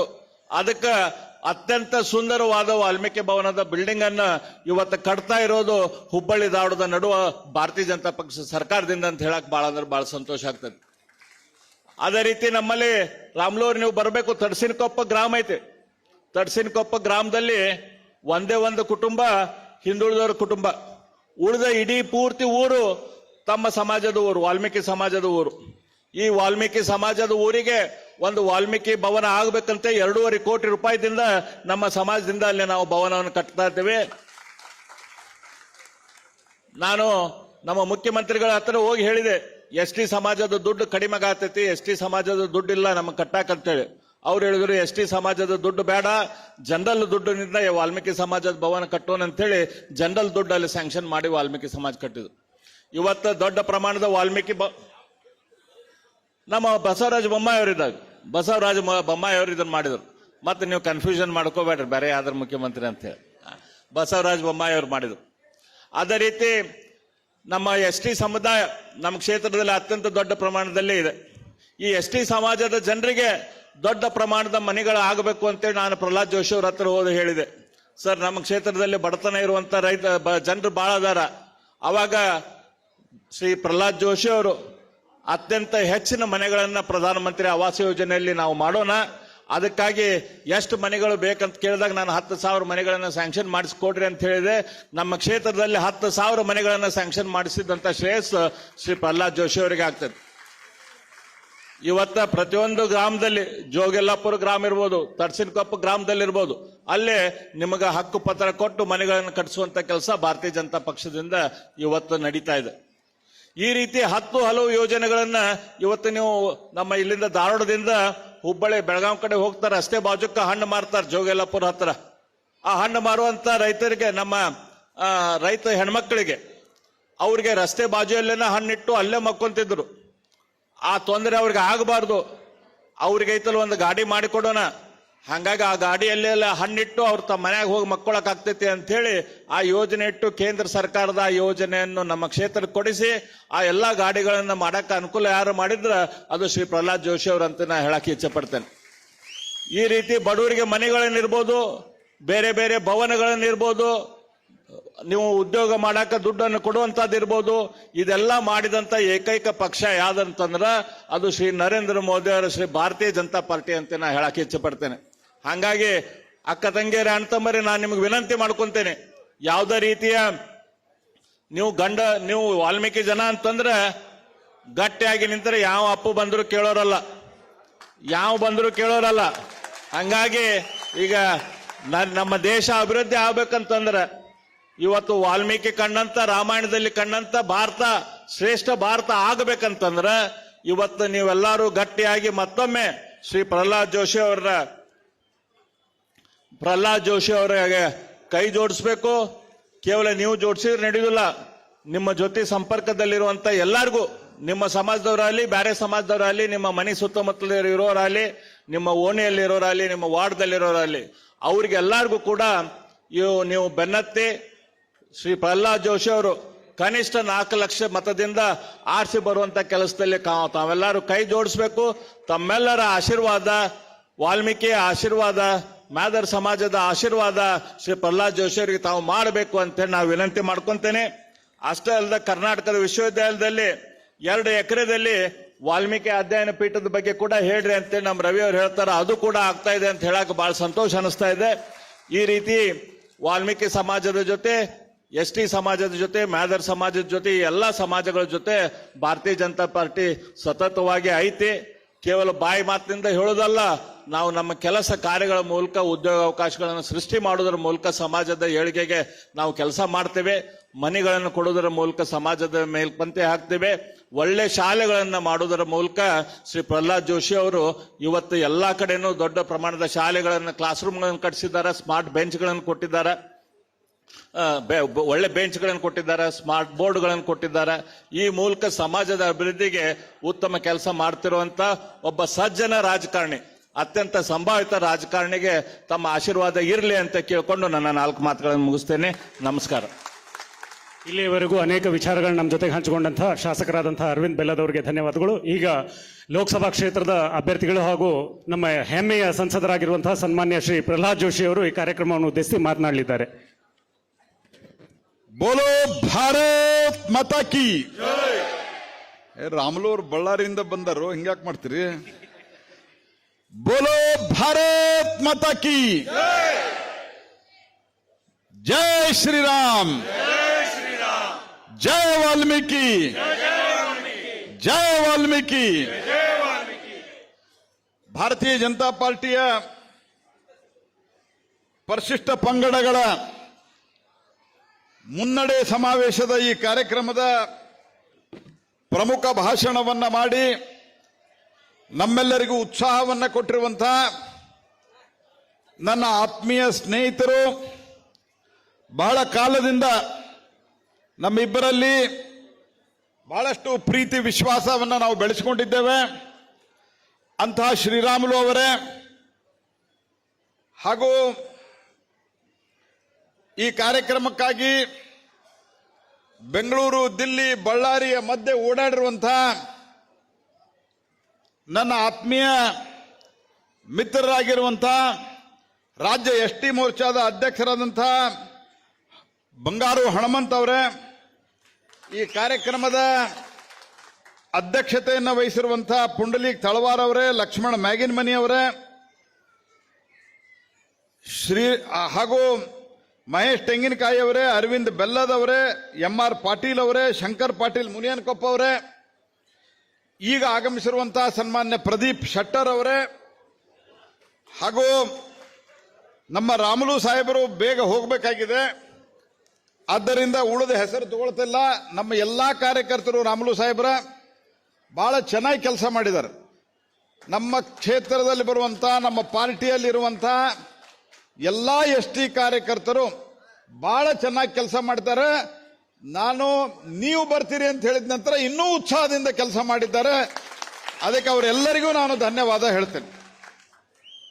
ರಾಮುಲು ಅವರೇ, ನೀವು ನನ್ನನ್ನ ಈ ಒಂದು ಸಮಾವೇಶದಲ್ಲಿ ಮೇದಾರ್ ಸಮುದಾಯದವರು ಬಂದಿದ್ದಾರೆ. ಈ ಮೇದಾರ್ ಸಮುದಾಯದವರಿಗೆ ST ಸ್ಥಾನಮಾನವನ್ನ ಈಗಾಗಲೇ ಸರ್ಕಾರ ಕೊಟ್ಟಿದೆ ಮತ್ತು ಇದನ್ನು ಕೊಡುವುದರಲ್ಲಿ ಕೂಡ ನಮ್ಮ ಪಕ್ಷ ಅತ್ಯಂತ ಪ್ರಮುಖ ಪಾತ್ರವನ್ನು ವಹಿಸಿದೆ ಅನ್ನುವಂಥ ಸಂಗತಿಯನ್ನು ನಾನು ಮೇದಾರಿಗೆಲ್ಲ ಗೊತ್ತಿದೆ. ಮೇದಾರ್ ಬಂದು ನಮ್ಮ ಮನೆಯೊಳಗೆ ಇರ್ತಿದ್ರು ರಾಮುಲು ಸಾಹೇಬ್ರ, ನಮ್ಮ ಮನೆಯೊಳಗೆ ವಸ್ತಿ ಹೊಡಿತಿದ್ರು. ಹೌದಲ್ಲಿ ಕೇಳಿರ್ಬೇಕಾದ್ರೆ ಇಲ್ಲಿ ಯಾರೇ ಇದ್ರ? ಹೌದಿಲ್ಲ? ಹಾ, ಇಲ್ಲೇದ ನೋಡ್ರಿ. ನಿಮ್ಮ ಇವೆಲ್ಲಗಾರ ಅವರು? ಹಾ, ಹಾಗಾಗಿ ಅವರು ಬಂದಿದ್ದಾರೆ. ನಾನು ಬಹಳ ವಿಸ್ತಾರವಾಗಿ ಮಾತನಾಡ್ಲಿಕ್ಕೆ ಹೋಗೋದಿಲ್ಲ. ಮೊದಲನೇದಾಗಿ ರಾಮುಲು ಅವರೇ, ನೀವು ನಮ್ಮನ್ನ ಬಹಳ ಭಾವುಕರನ್ನಾಗಿ ಮಾಡಿದ್ದೀರಿ. ನಿಜ, ನನಗೆ ಸಮಯ ಬಂದಾಗ ನೀವು ಸಹಾಯ ಮಾಡಿದ್ದೀರಿ, ನಿಮಗೆ ಸಮಯ ಬಂದಾಗ ನಾನು ಸಹಾಯ ಮಾಡಿದ್ದೇನೆ, ಇಲ್ಲ ಅಂತಿಲ್ಲ. ಆದರೆ ನಿಮಗೆ ಈ ಸಮುದಾಯದಲ್ಲಿ ಮತ್ತು ಒಡ್ಡ ರಾಜ್ಯದಲ್ಲಿ ಏನು ನೇತೃತ್ವ ಇದೆ, ಅದರಿಂದ ನೀವು ಪ್ರತಿ ಬಾರಿ ಪ್ರತಿ ಚುನಾವಣೆಯಲ್ಲಿ ನನಗೆ ನೀವು ಸಹಾಯ ಮಾಡಿದ್ದೀರಿ, ನಿಮ್ಮ ಸಮುದಾಯ ಸಹಾಯ ಮಾಡಿದೆ. ಅದಕ್ಕೆ ವಯಸ್ಸಿನಲ್ಲಿ ನಾನು ನಿಮ್ಗಿಂತ 7-8 ವರ್ಷ ದೊಡ್ಡವಿರಬಹುದು, ಆದರೆ ನೀವು ನನಗೆ ರಾಜಕೀಯವಾಗಿ ಸಮುದಾಯದಿಂದ ಬಹಳ ದೊಡ್ಡ ಆಶೀರ್ವಾದ ಕೊಡಿಸಿದ್ದೀರಿ. ನಿಮಗೆ ಸದಾ ಕಾಲಕ್ಕೂ ನಾನು ಧನ್ಯವಾದವನ್ನು ಹೇಳ್ತೇನೆ. ಅದೇ ರೀತಿ ಬಂಗಾರು ಹನುಮಂತ ಬಹಳ ಸಣ್ಣವನು, ಹೆಚ್ಚು ಕಡಿಮೆ ನಾನು ರಾಮುಲು ಸೇರಿ ರಾಜಕೀಯಕ್ಕೆ ಕರ್ಕೊಂಡ್ ಬಂದವರು. ಆದರೆ ಇವತ್ತು ನಾವೆಲ್ಲರೂ ಸೇರಿ ಅವರನ್ನ, ನಮ್ಮ ಪಕ್ಷದ ರಾಜ್ಯದ ಅಧ್ಯಕ್ಷರು ಯಡಿಯೂರಪ್ಪನವರು ಎಲ್ಲ ಸೇರಿ ಅವರನ್ನ ರಾಜ್ಯದ ಅಧ್ಯಕ್ಷರನ್ನಾಗಿ ಮಾಡಿದ್ದಾರೆ. ಈ ಸಮುದಾಯದಲ್ಲಿ ಬಹಳ ಕಳಕಳಿಯಿಂದ ಓಡಾಡ್ತಾ ಇದ್ದಾರೆ. ಅವ್ರಿಗೂ ಕೂಡ ನಾನು ಧನ್ಯವಾದವನ್ನು ಅರ್ಪಿಸ್ತೀನಿ ಮತ್ತು ನಮ್ಮೆಲ್ಲ ಕಾರ್ಯಕರ್ತರಿಗೆ ಮತ್ತೊಮ್ಮೆ ಧನ್ಯವಾದ ಅರ್ಪಿಸ್ತೀನಿ. ಸ್ನೇಹಿತರೆ, ಕಾಂಗ್ರೆಸ್ ಪಾರ್ಟಿ ಕೇವಲ SC STಗಳನ್ನ ವೋಟ್ ಬ್ಯಾಂಕ್ ರಾಜಕಾರಣಕ್ಕಾಗಿಯೇ ಮಾತ್ರ ಉಪಯೋಗ ಮಾಡ್ತಾರೆ. ನೋಡಿ, ಎಂದೂ ಕೂಡ ಅವರು ರಿಸರ್ವೇಶನ್ ಜಾಸ್ತಿ ಮಾಡೋದ್ರಲ್ಲಿ ಸಮುದಾಯದವರು ದೊಡ್ಡ ಪ್ರಮಾಣದಲ್ಲಿ ಆರ್ಥಿಕವಾಗಿ ಬೆಳಿಬೇಕು, ಇದಕ್ಕೆಂದೂ ಸಹಕಾರವನ್ನು ಕೊಟ್ಟಿಲ್ಲ. ಕಾಂಗ್ರೆಸ್ ಪಾರ್ಟಿ ಏಕೈಕ ಕೆಲಸ ಮಾಡಿದ್ದು ಅಂತಂದ್ರೆ ತುಷ್ಟೀಕರಣದ ರಾಜಕಾರಣವನ್ನು ಮಾಡಿದರು. ಆದರೆ ಭಾರತೀಯ ಜನತಾ ಪಾರ್ಟಿ ಬಂದಾಗ ಎಲ್ಲ ವರ್ಗಗಳಿಗೆ ಅನುಕೂಲ ಆಗುವಂತಹ ಸ್ವನಿಧಿ ಯೋಜನೆಯಿಂದ ಹಿಡ್ಕೊಂಡು ಹಲವಾರು ಯೋಜನೆಗಳನ್ನು ಮಾಡೋದರ ಜೊತೆಗೆ ಯಾವಾಗ ಭವ್ಯವಾದಂತಹ ಶ್ರೀರಾಮ ಮಂದಿರ 500 ವರ್ಷಗಳ ಕಳಂಕವನ್ನು ತೊಳೆದು ಅಯೋಧ್ಯೆಯಲ್ಲಿ ಶ್ರೀರಾಮನ ಮಂದಿರ ನಿರ್ಮಾಣ ಆಯಿತು, ಅದೇ ಸಂದರ್ಭದಲ್ಲಿ ಅತ್ಯಂತ ದೊಡ್ಡದಾದಂತಹ ಅಯೋಧ್ಯೆಯ ಏರ್ಪೋರ್ಟ್ಗೆ ಮಹರ್ಷಿ ವಾಲ್ಮೀಕಿಯ ಹೆಸರನ್ನಿಟ್ಟಿರುವುದು ನರೇಂದ್ರ ಮೋದಿಯವರು ಮತ್ತು ಭಾರತೀಯ ಜನತಾ ಪಾರ್ಟಿ. ಆ ಒಂದು ಕಮಿಟ್ಮೆಂಟ್ ಇರುವಂತಹದ್ದು. ಯಾಕಂದ್ರೆ ನಮಗೆ ಗೊತ್ತಿದೆ ನೋಡಿ, ನಮ್ಮ ದೇಶದ ರಾಮಾಯಣದ ವೈಶಿಷ್ಟ್ಯತೆ ಬಹಳ ದೊಡ್ಡದಿದೆ. ನಮ್ಮ ದೇಶದ ಜನರ ಗುಣ ಅದರಲ್ಲಿ ಬಹಳ ದೊಡ್ಡತನ ಇದೆ. ರಾಮಾಯಣವನ್ನ ವಾಲ್ಮೀಕಿಗಳು ಸೃಷ್ಟಿಸಿದ್ರು. ಅವರು ವಾಲ್ಮೀಕಿ ಜನಾಂಗಕ್ಕೆ, ಅವ್ರ ಹೆಸರಿನಲ್ಲೇ ಜನಾಂಗ ST ಸಮುದಾಯಕ್ಕೆ ಸೇರಿದವರು. ರಾಮನನ್ನ, ರಾಮಾಯಣದ ಹೀರೋ ರಾಮ, ಆತ ಕ್ಷತ್ರಿಯ, ರಾವಣ ಬ್ರಾಹ್ಮಣ. ರಾಮುಲು ಅವರೇ, ಯಾರು ರಾವಣನ ಆಶೀರ್ವಾದ ಕೇಳಲಿಲ್ಲ, ವಾಲ್ಮೀಕಿ ಆಶೀರ್ವಾದ ಕೇಳಿದ್ರು, ರಾಮನ ಆಶೀರ್ವಾದ ಕೇಳಿದ್ರು. ಈ ದೇಶದಲ್ಲಿ ಜಾತಿಗೆ ಎಂದೂ ಮಹತ್ವವನ್ನ ಕೊಟ್ಟಿಲ್ಲ, ಗುಣಕ್ಕೆ ಮಹತ್ವವನ್ನ ಕೊಟ್ಟಂತಹವರು ಅದು ಭಾರತೀಯ ಜನಾಂಗದವರು, ಹಿಂದೂಗಳು, ಅದರಲ್ಲೂ ಕೂಡ ವಾಲ್ಮೀಕಿ ಅದಕ್ಕೊಂದು ಮಹತ್ವವನ್ನು ಒದಗಿಸಿಕೊಟ್ಟವರು ಅನ್ನುವಂತಹ ಮಾತನ್ನ ನಾನು ನಿಮ್ಗೆ ಹೇಳಲಿಕ್ಕೆ ಬಯಸ್ತೇನೆ ಸ್ನೇಹಿತರೆ. ಆ ಹಿನ್ನೆಲೆಯಲ್ಲಿ ಇವತ್ತು ವಾಲ್ಮೀಕಿ ಜನಾಂಗದವರು ಮುಂದೆ ಬರಬೇಕಂತ ಪ್ರತಿ ಜಿಲ್ಲೆಯಲ್ಲಿ ಒಂದು ಏಕಲವ್ಯ ಶಾಲೆಯನ್ನ ನಾವು ಮಾಡಿದ್ದೇವೆ. ಅದರಲ್ಲಿ 50% ಅಡ್ಮಿಷನ್ನು ಕೇವಲ ನಮ್ಮ ST ಜನಾಂಗದವರಿಗಿದೆ. ಕಾರಣ ಏನು? ಅವರಿಗೆ ಒಳ್ಳೆ ಸ್ಕೂಲಿಂಗ್ ವ್ಯವಸ್ಥೆ ಆಗಬೇಕು, ಎಜುಕೇಶನ್ ಆಗಬೇಕು. ಅವರು ಕಲಿತು ಅವರು ಕೂಡ ಈಗ ನಿಮ್ಮ ಸಮುದಾಯದವರು ಬಹಳಷ್ಟು ಜನ ಬೀದಿ ಬದಿ ವ್ಯಾಪಾರಸ್ಥರು ನಾನು ನೋಡಿದಂಗ. ಆ ಬೀದಿ ಬದಿ ವ್ಯಾಪಾರಸ್ಥರ ಬಗ್ಗೆ ನನಗೆ ಗೌರವ ಇದೆ.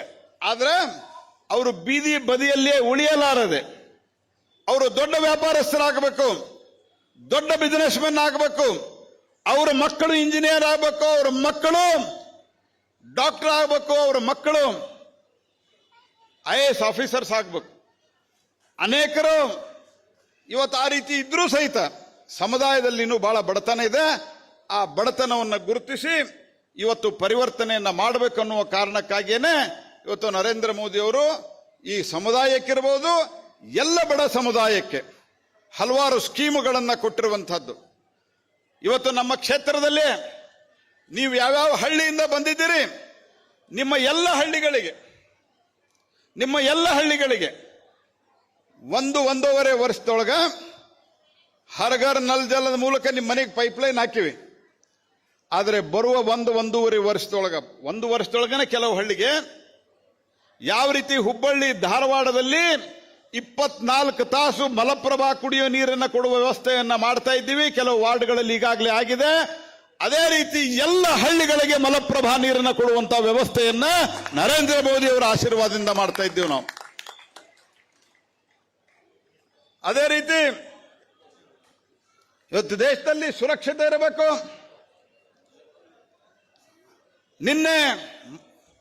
ಮೊನ್ನೆ ರಾತ್ರಿ ವೆಸ್ಟ್ ಬೆಂಗಾಲ್ಗೆ ಹೋಗಿ ರಾಮೇಶ್ವರ ಕೆಫೆ ಒಳಗ ಯಾರು ಬಾಂಬ್ ಇಟ್ಟಿದ್ರು. ರಾಮುಲು ಅವರು ಟೆರರಿಸ್ಟ್ ಆಕ್ಟಿವಿಟಿಗಳ ಬಗ್ಗೆ ಪ್ರಸ್ತಾಪ ಮಾಡಿದ್ದಾರೆ, ನಾನು ಅದ್ರ ಬಗ್ಗೆ ಹೇಳೋದಿಲ್ಲ. ಯಾಕೆ ಟೆರರಿಸ್ಟ್ ಆಕ್ಟಿವಿಟಿ ನಡೀತಾ ಇದ್ದು ಈಗ ಬಹಳಷ್ಟು ಕಮ್ಮಿ ಆಗಿದ್ದಾವೆ ಅಂತಂದ್ರ, ಯಾವ ದೇಶದಿಂದ ಬಂದು ನಮ್ಮ ದೇಶದೊಳಗೆ ಟೆರರಿಸ್ಟ್ ಆಕ್ಟಿವಿಟಿ ಮಾಡಿ, ಉಗ್ರವಾದಿ ಆಕ್ಟಿವಿಟಿಯನ್ನ ಮಾಡಿ ವಾಪಸ್ ಪಾಕಿಸ್ತಾನಕ್ಕೆ ಹೋಗಿದ್ರು, ಆ ಪಾಕಿಸ್ತಾನದಲ್ಲಿ ಒಳ ಹೊಕ್ಕು ಹೊಡೆಯುವ ಕೆಲಸವನ್ನ ನಾವು ಮಾಡಿದ್ದೇವೆ ಸ್ನೇಹಿತರೆ. ಜಗತ್ತಿನ ಯಾವ ಮೂಲೆಯಲ್ಲಿದ್ರೂ ಸಹಿತ ಆ ಟೆರರಿಸ್ಟ್ಗಳಿಗೆ ಭಾರತದ ಭಯ ಶುರುವಾಗುವಂತೆ ಮಾಡಿರುವುದು ಅದು ನರೇಂದ್ರ ಮೋದಿ ಸರ್ಕಾರದಲ್ಲಿ ಸ್ನೇಹಿತರೆ. ಹಾಗಾಗಿ ಆಕ್ಟಿವಿಟಿ ಕಮ್ಮಿ ಆಗಿತ್ತು. ಆದ್ರೆ ಕಾಂಗ್ರೆಸ್ ಪಾರ್ಟಿ ಇಲ್ಲಿ ಬಂದ ನಂತರ ಅವ್ರಿಗೆ ಅನ್ನಿಸ್ತು ಒಂದು ಸ್ವಲ್ಪ ಮಾಡಿ ನೋಡೋಣ ಅಂತ.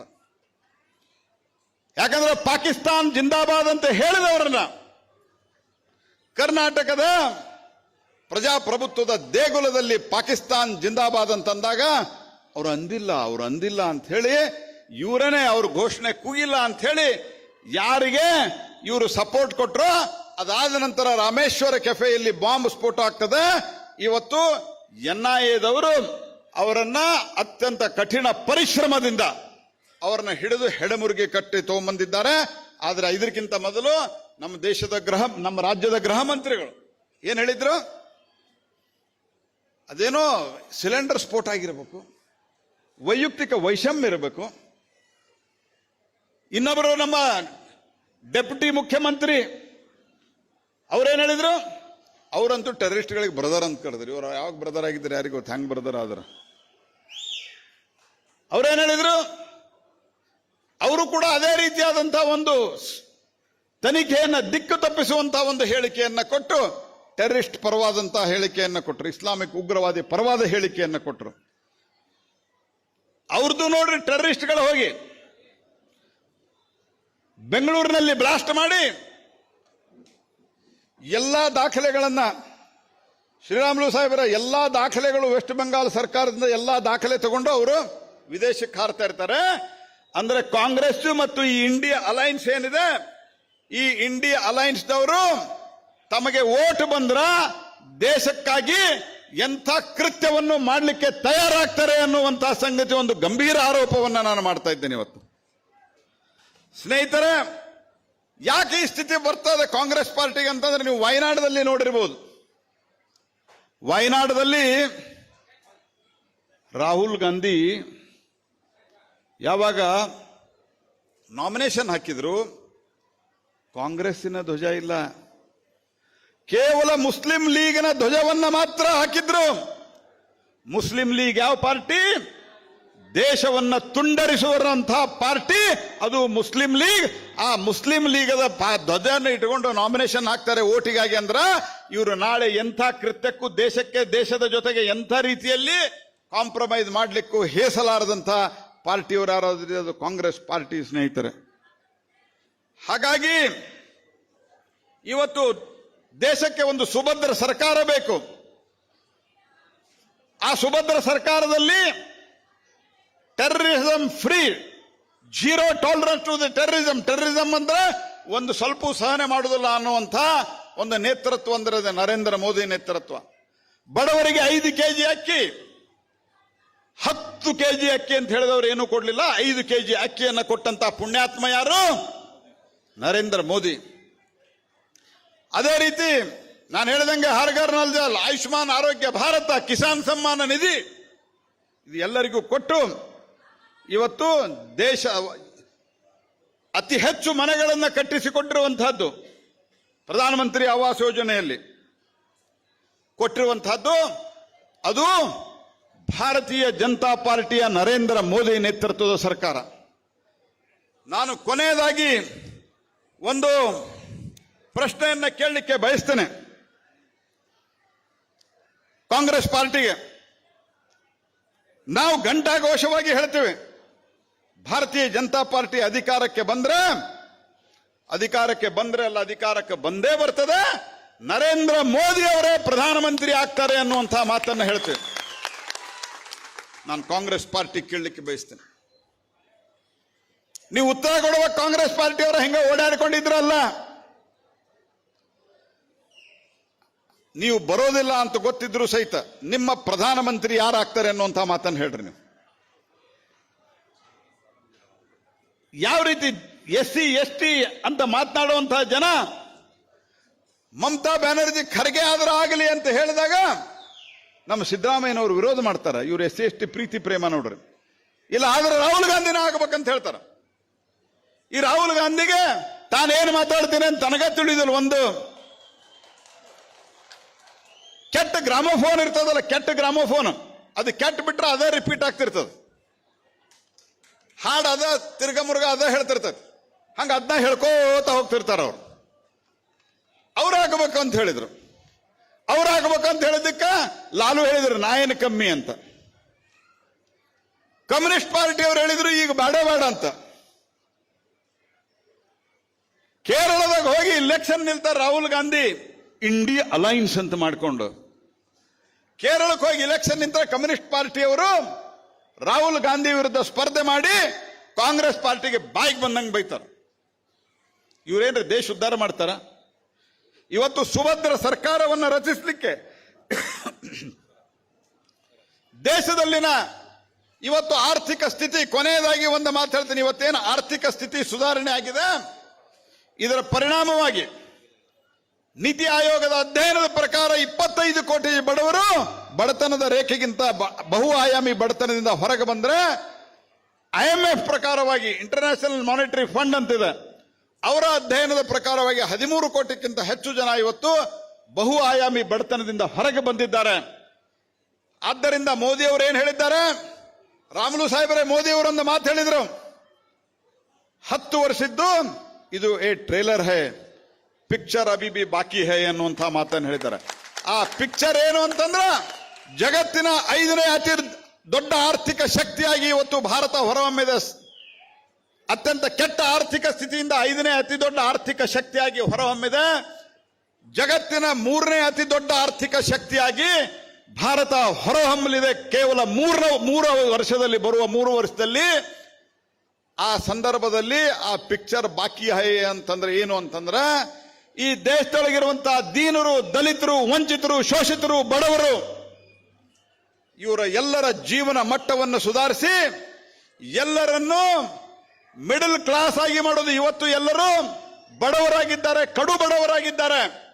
ಮೋದಿಯವರ ಬಡ ಪಿಕ್ಚರ್ ಅಂತಂದ್ರೆ ಏನು ಅಂದ್ರೆ, ದೊಡ್ಡ ಪಿಕ್ಚರ್ ಅಂತಂದ್ರೆ ಏನಂದ್ರ, ಈ ಶೋಷಿತರು, ದಲಿತರು, ವಂಚಿತರು ಇವರೆಲ್ಲರನ್ನು ಬಡ ವರ್ಗದಿಂದ ಮಧ್ಯಮ ವರ್ಗಕ್ಕೆ ತಂದು ಜಗತ್ತಿನ ನಂಬರ್ 1 ರಾಷ್ಟ್ರ ಮಾಡೋದೇ ಮೋದಿ ಗ್ಯಾರಂಟಿ. ಇವತ್ತು ಖರ್ಗೆ ಅವರು ಕೇಳ್ಯಾರ, ಮೋದಿ ಕಿ ಗ್ಯಾರಂಟಿ ಅಂದ್ರೆ ಏನು? ಮೋದಿ ಕಿ ಗ್ಯಾರಂಟಿ ಅಂದ್ರ ನಮ್ಮ ದೇಶದ ಬಡವರ ಸರ್ವಾಂಗೀಣ ಉನ್ನತಿಯೇ ಮೋದಿ ಗ್ಯಾರಂಟಿ.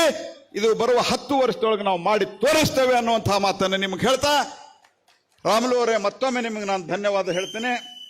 ಹನುಮಂತ ಅವರಿಗೂ ಧನ್ಯವಾದ ಹೇಳ್ತೇನೆ. ಯಾಕಂದ್ರೆ ಉಳಿದವರೆಲ್ಲ ನಮ್ಮವರೇ ಇದ್ದಾರೆ. ನಿಮ್ಮಿಬ್ಬರಿಗೂ ವಿಶೇಷವಾಗಿ ರಾಮುಲು ಅವರಿಗೆ ನಿಮ್ಮ ಚುನಾವಣೆ ಇದ್ದಂತ ಸಂದರ್ಭದಲ್ಲಿ ನನ್ನ ಮೇಲಿನ ಪ್ರೀತಿಯಿಂದ, ವಿಶ್ವಾಸದಿಂದ ಬೆಳಿಗ್ಗೆ ಬೇಗನೆ ಬಿಟ್ಟು ಬೇಗನೆ ಬಂದಿದ್ರಿ.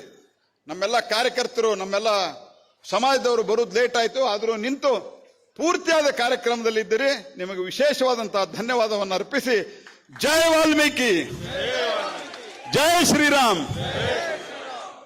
ನಾನು 15ನೇ ತಾರೀಕು, ದಯಮಾಡಿ 1 ನಿಮಿಷ, 15ನೇ ತಾರೀಕು ಬೆಳಿಗ್ಗೆ 10 ಗಂಟೆಗೆ ನಾನು ನಾಮಿನೇಷನ್ ಅನ್ನು ಹಾಕ್ತಾ ಇದ್ದೇನೆ ಧಾರವಾಡದ ಶಿವಾಜಿ ಸರ್ಕಲ್ದಿಂದ. ದಯವಿಟ್ಟು ತಾವೆಲ್ಲ ಬರಬೇಕು ಅನ್ನುವಂತಹ ವಿನಂತಿಯನ್ನ ಮಾಡ್ತಾ ಇದ್ದೇನೆ. ಧನ್ಯವಾದಗಳು ಸನ್ಮಾನ್ಯ ಶ್ರೀ ಪ್ರಹ್ಲಾದ್ ಜೋಶಿ ಅವರಿಗೆ. ಮೇಧಾವಿ ಸಮಾಜದ ಸನ್ಮಾನ. ಪಡ ತೋರೆ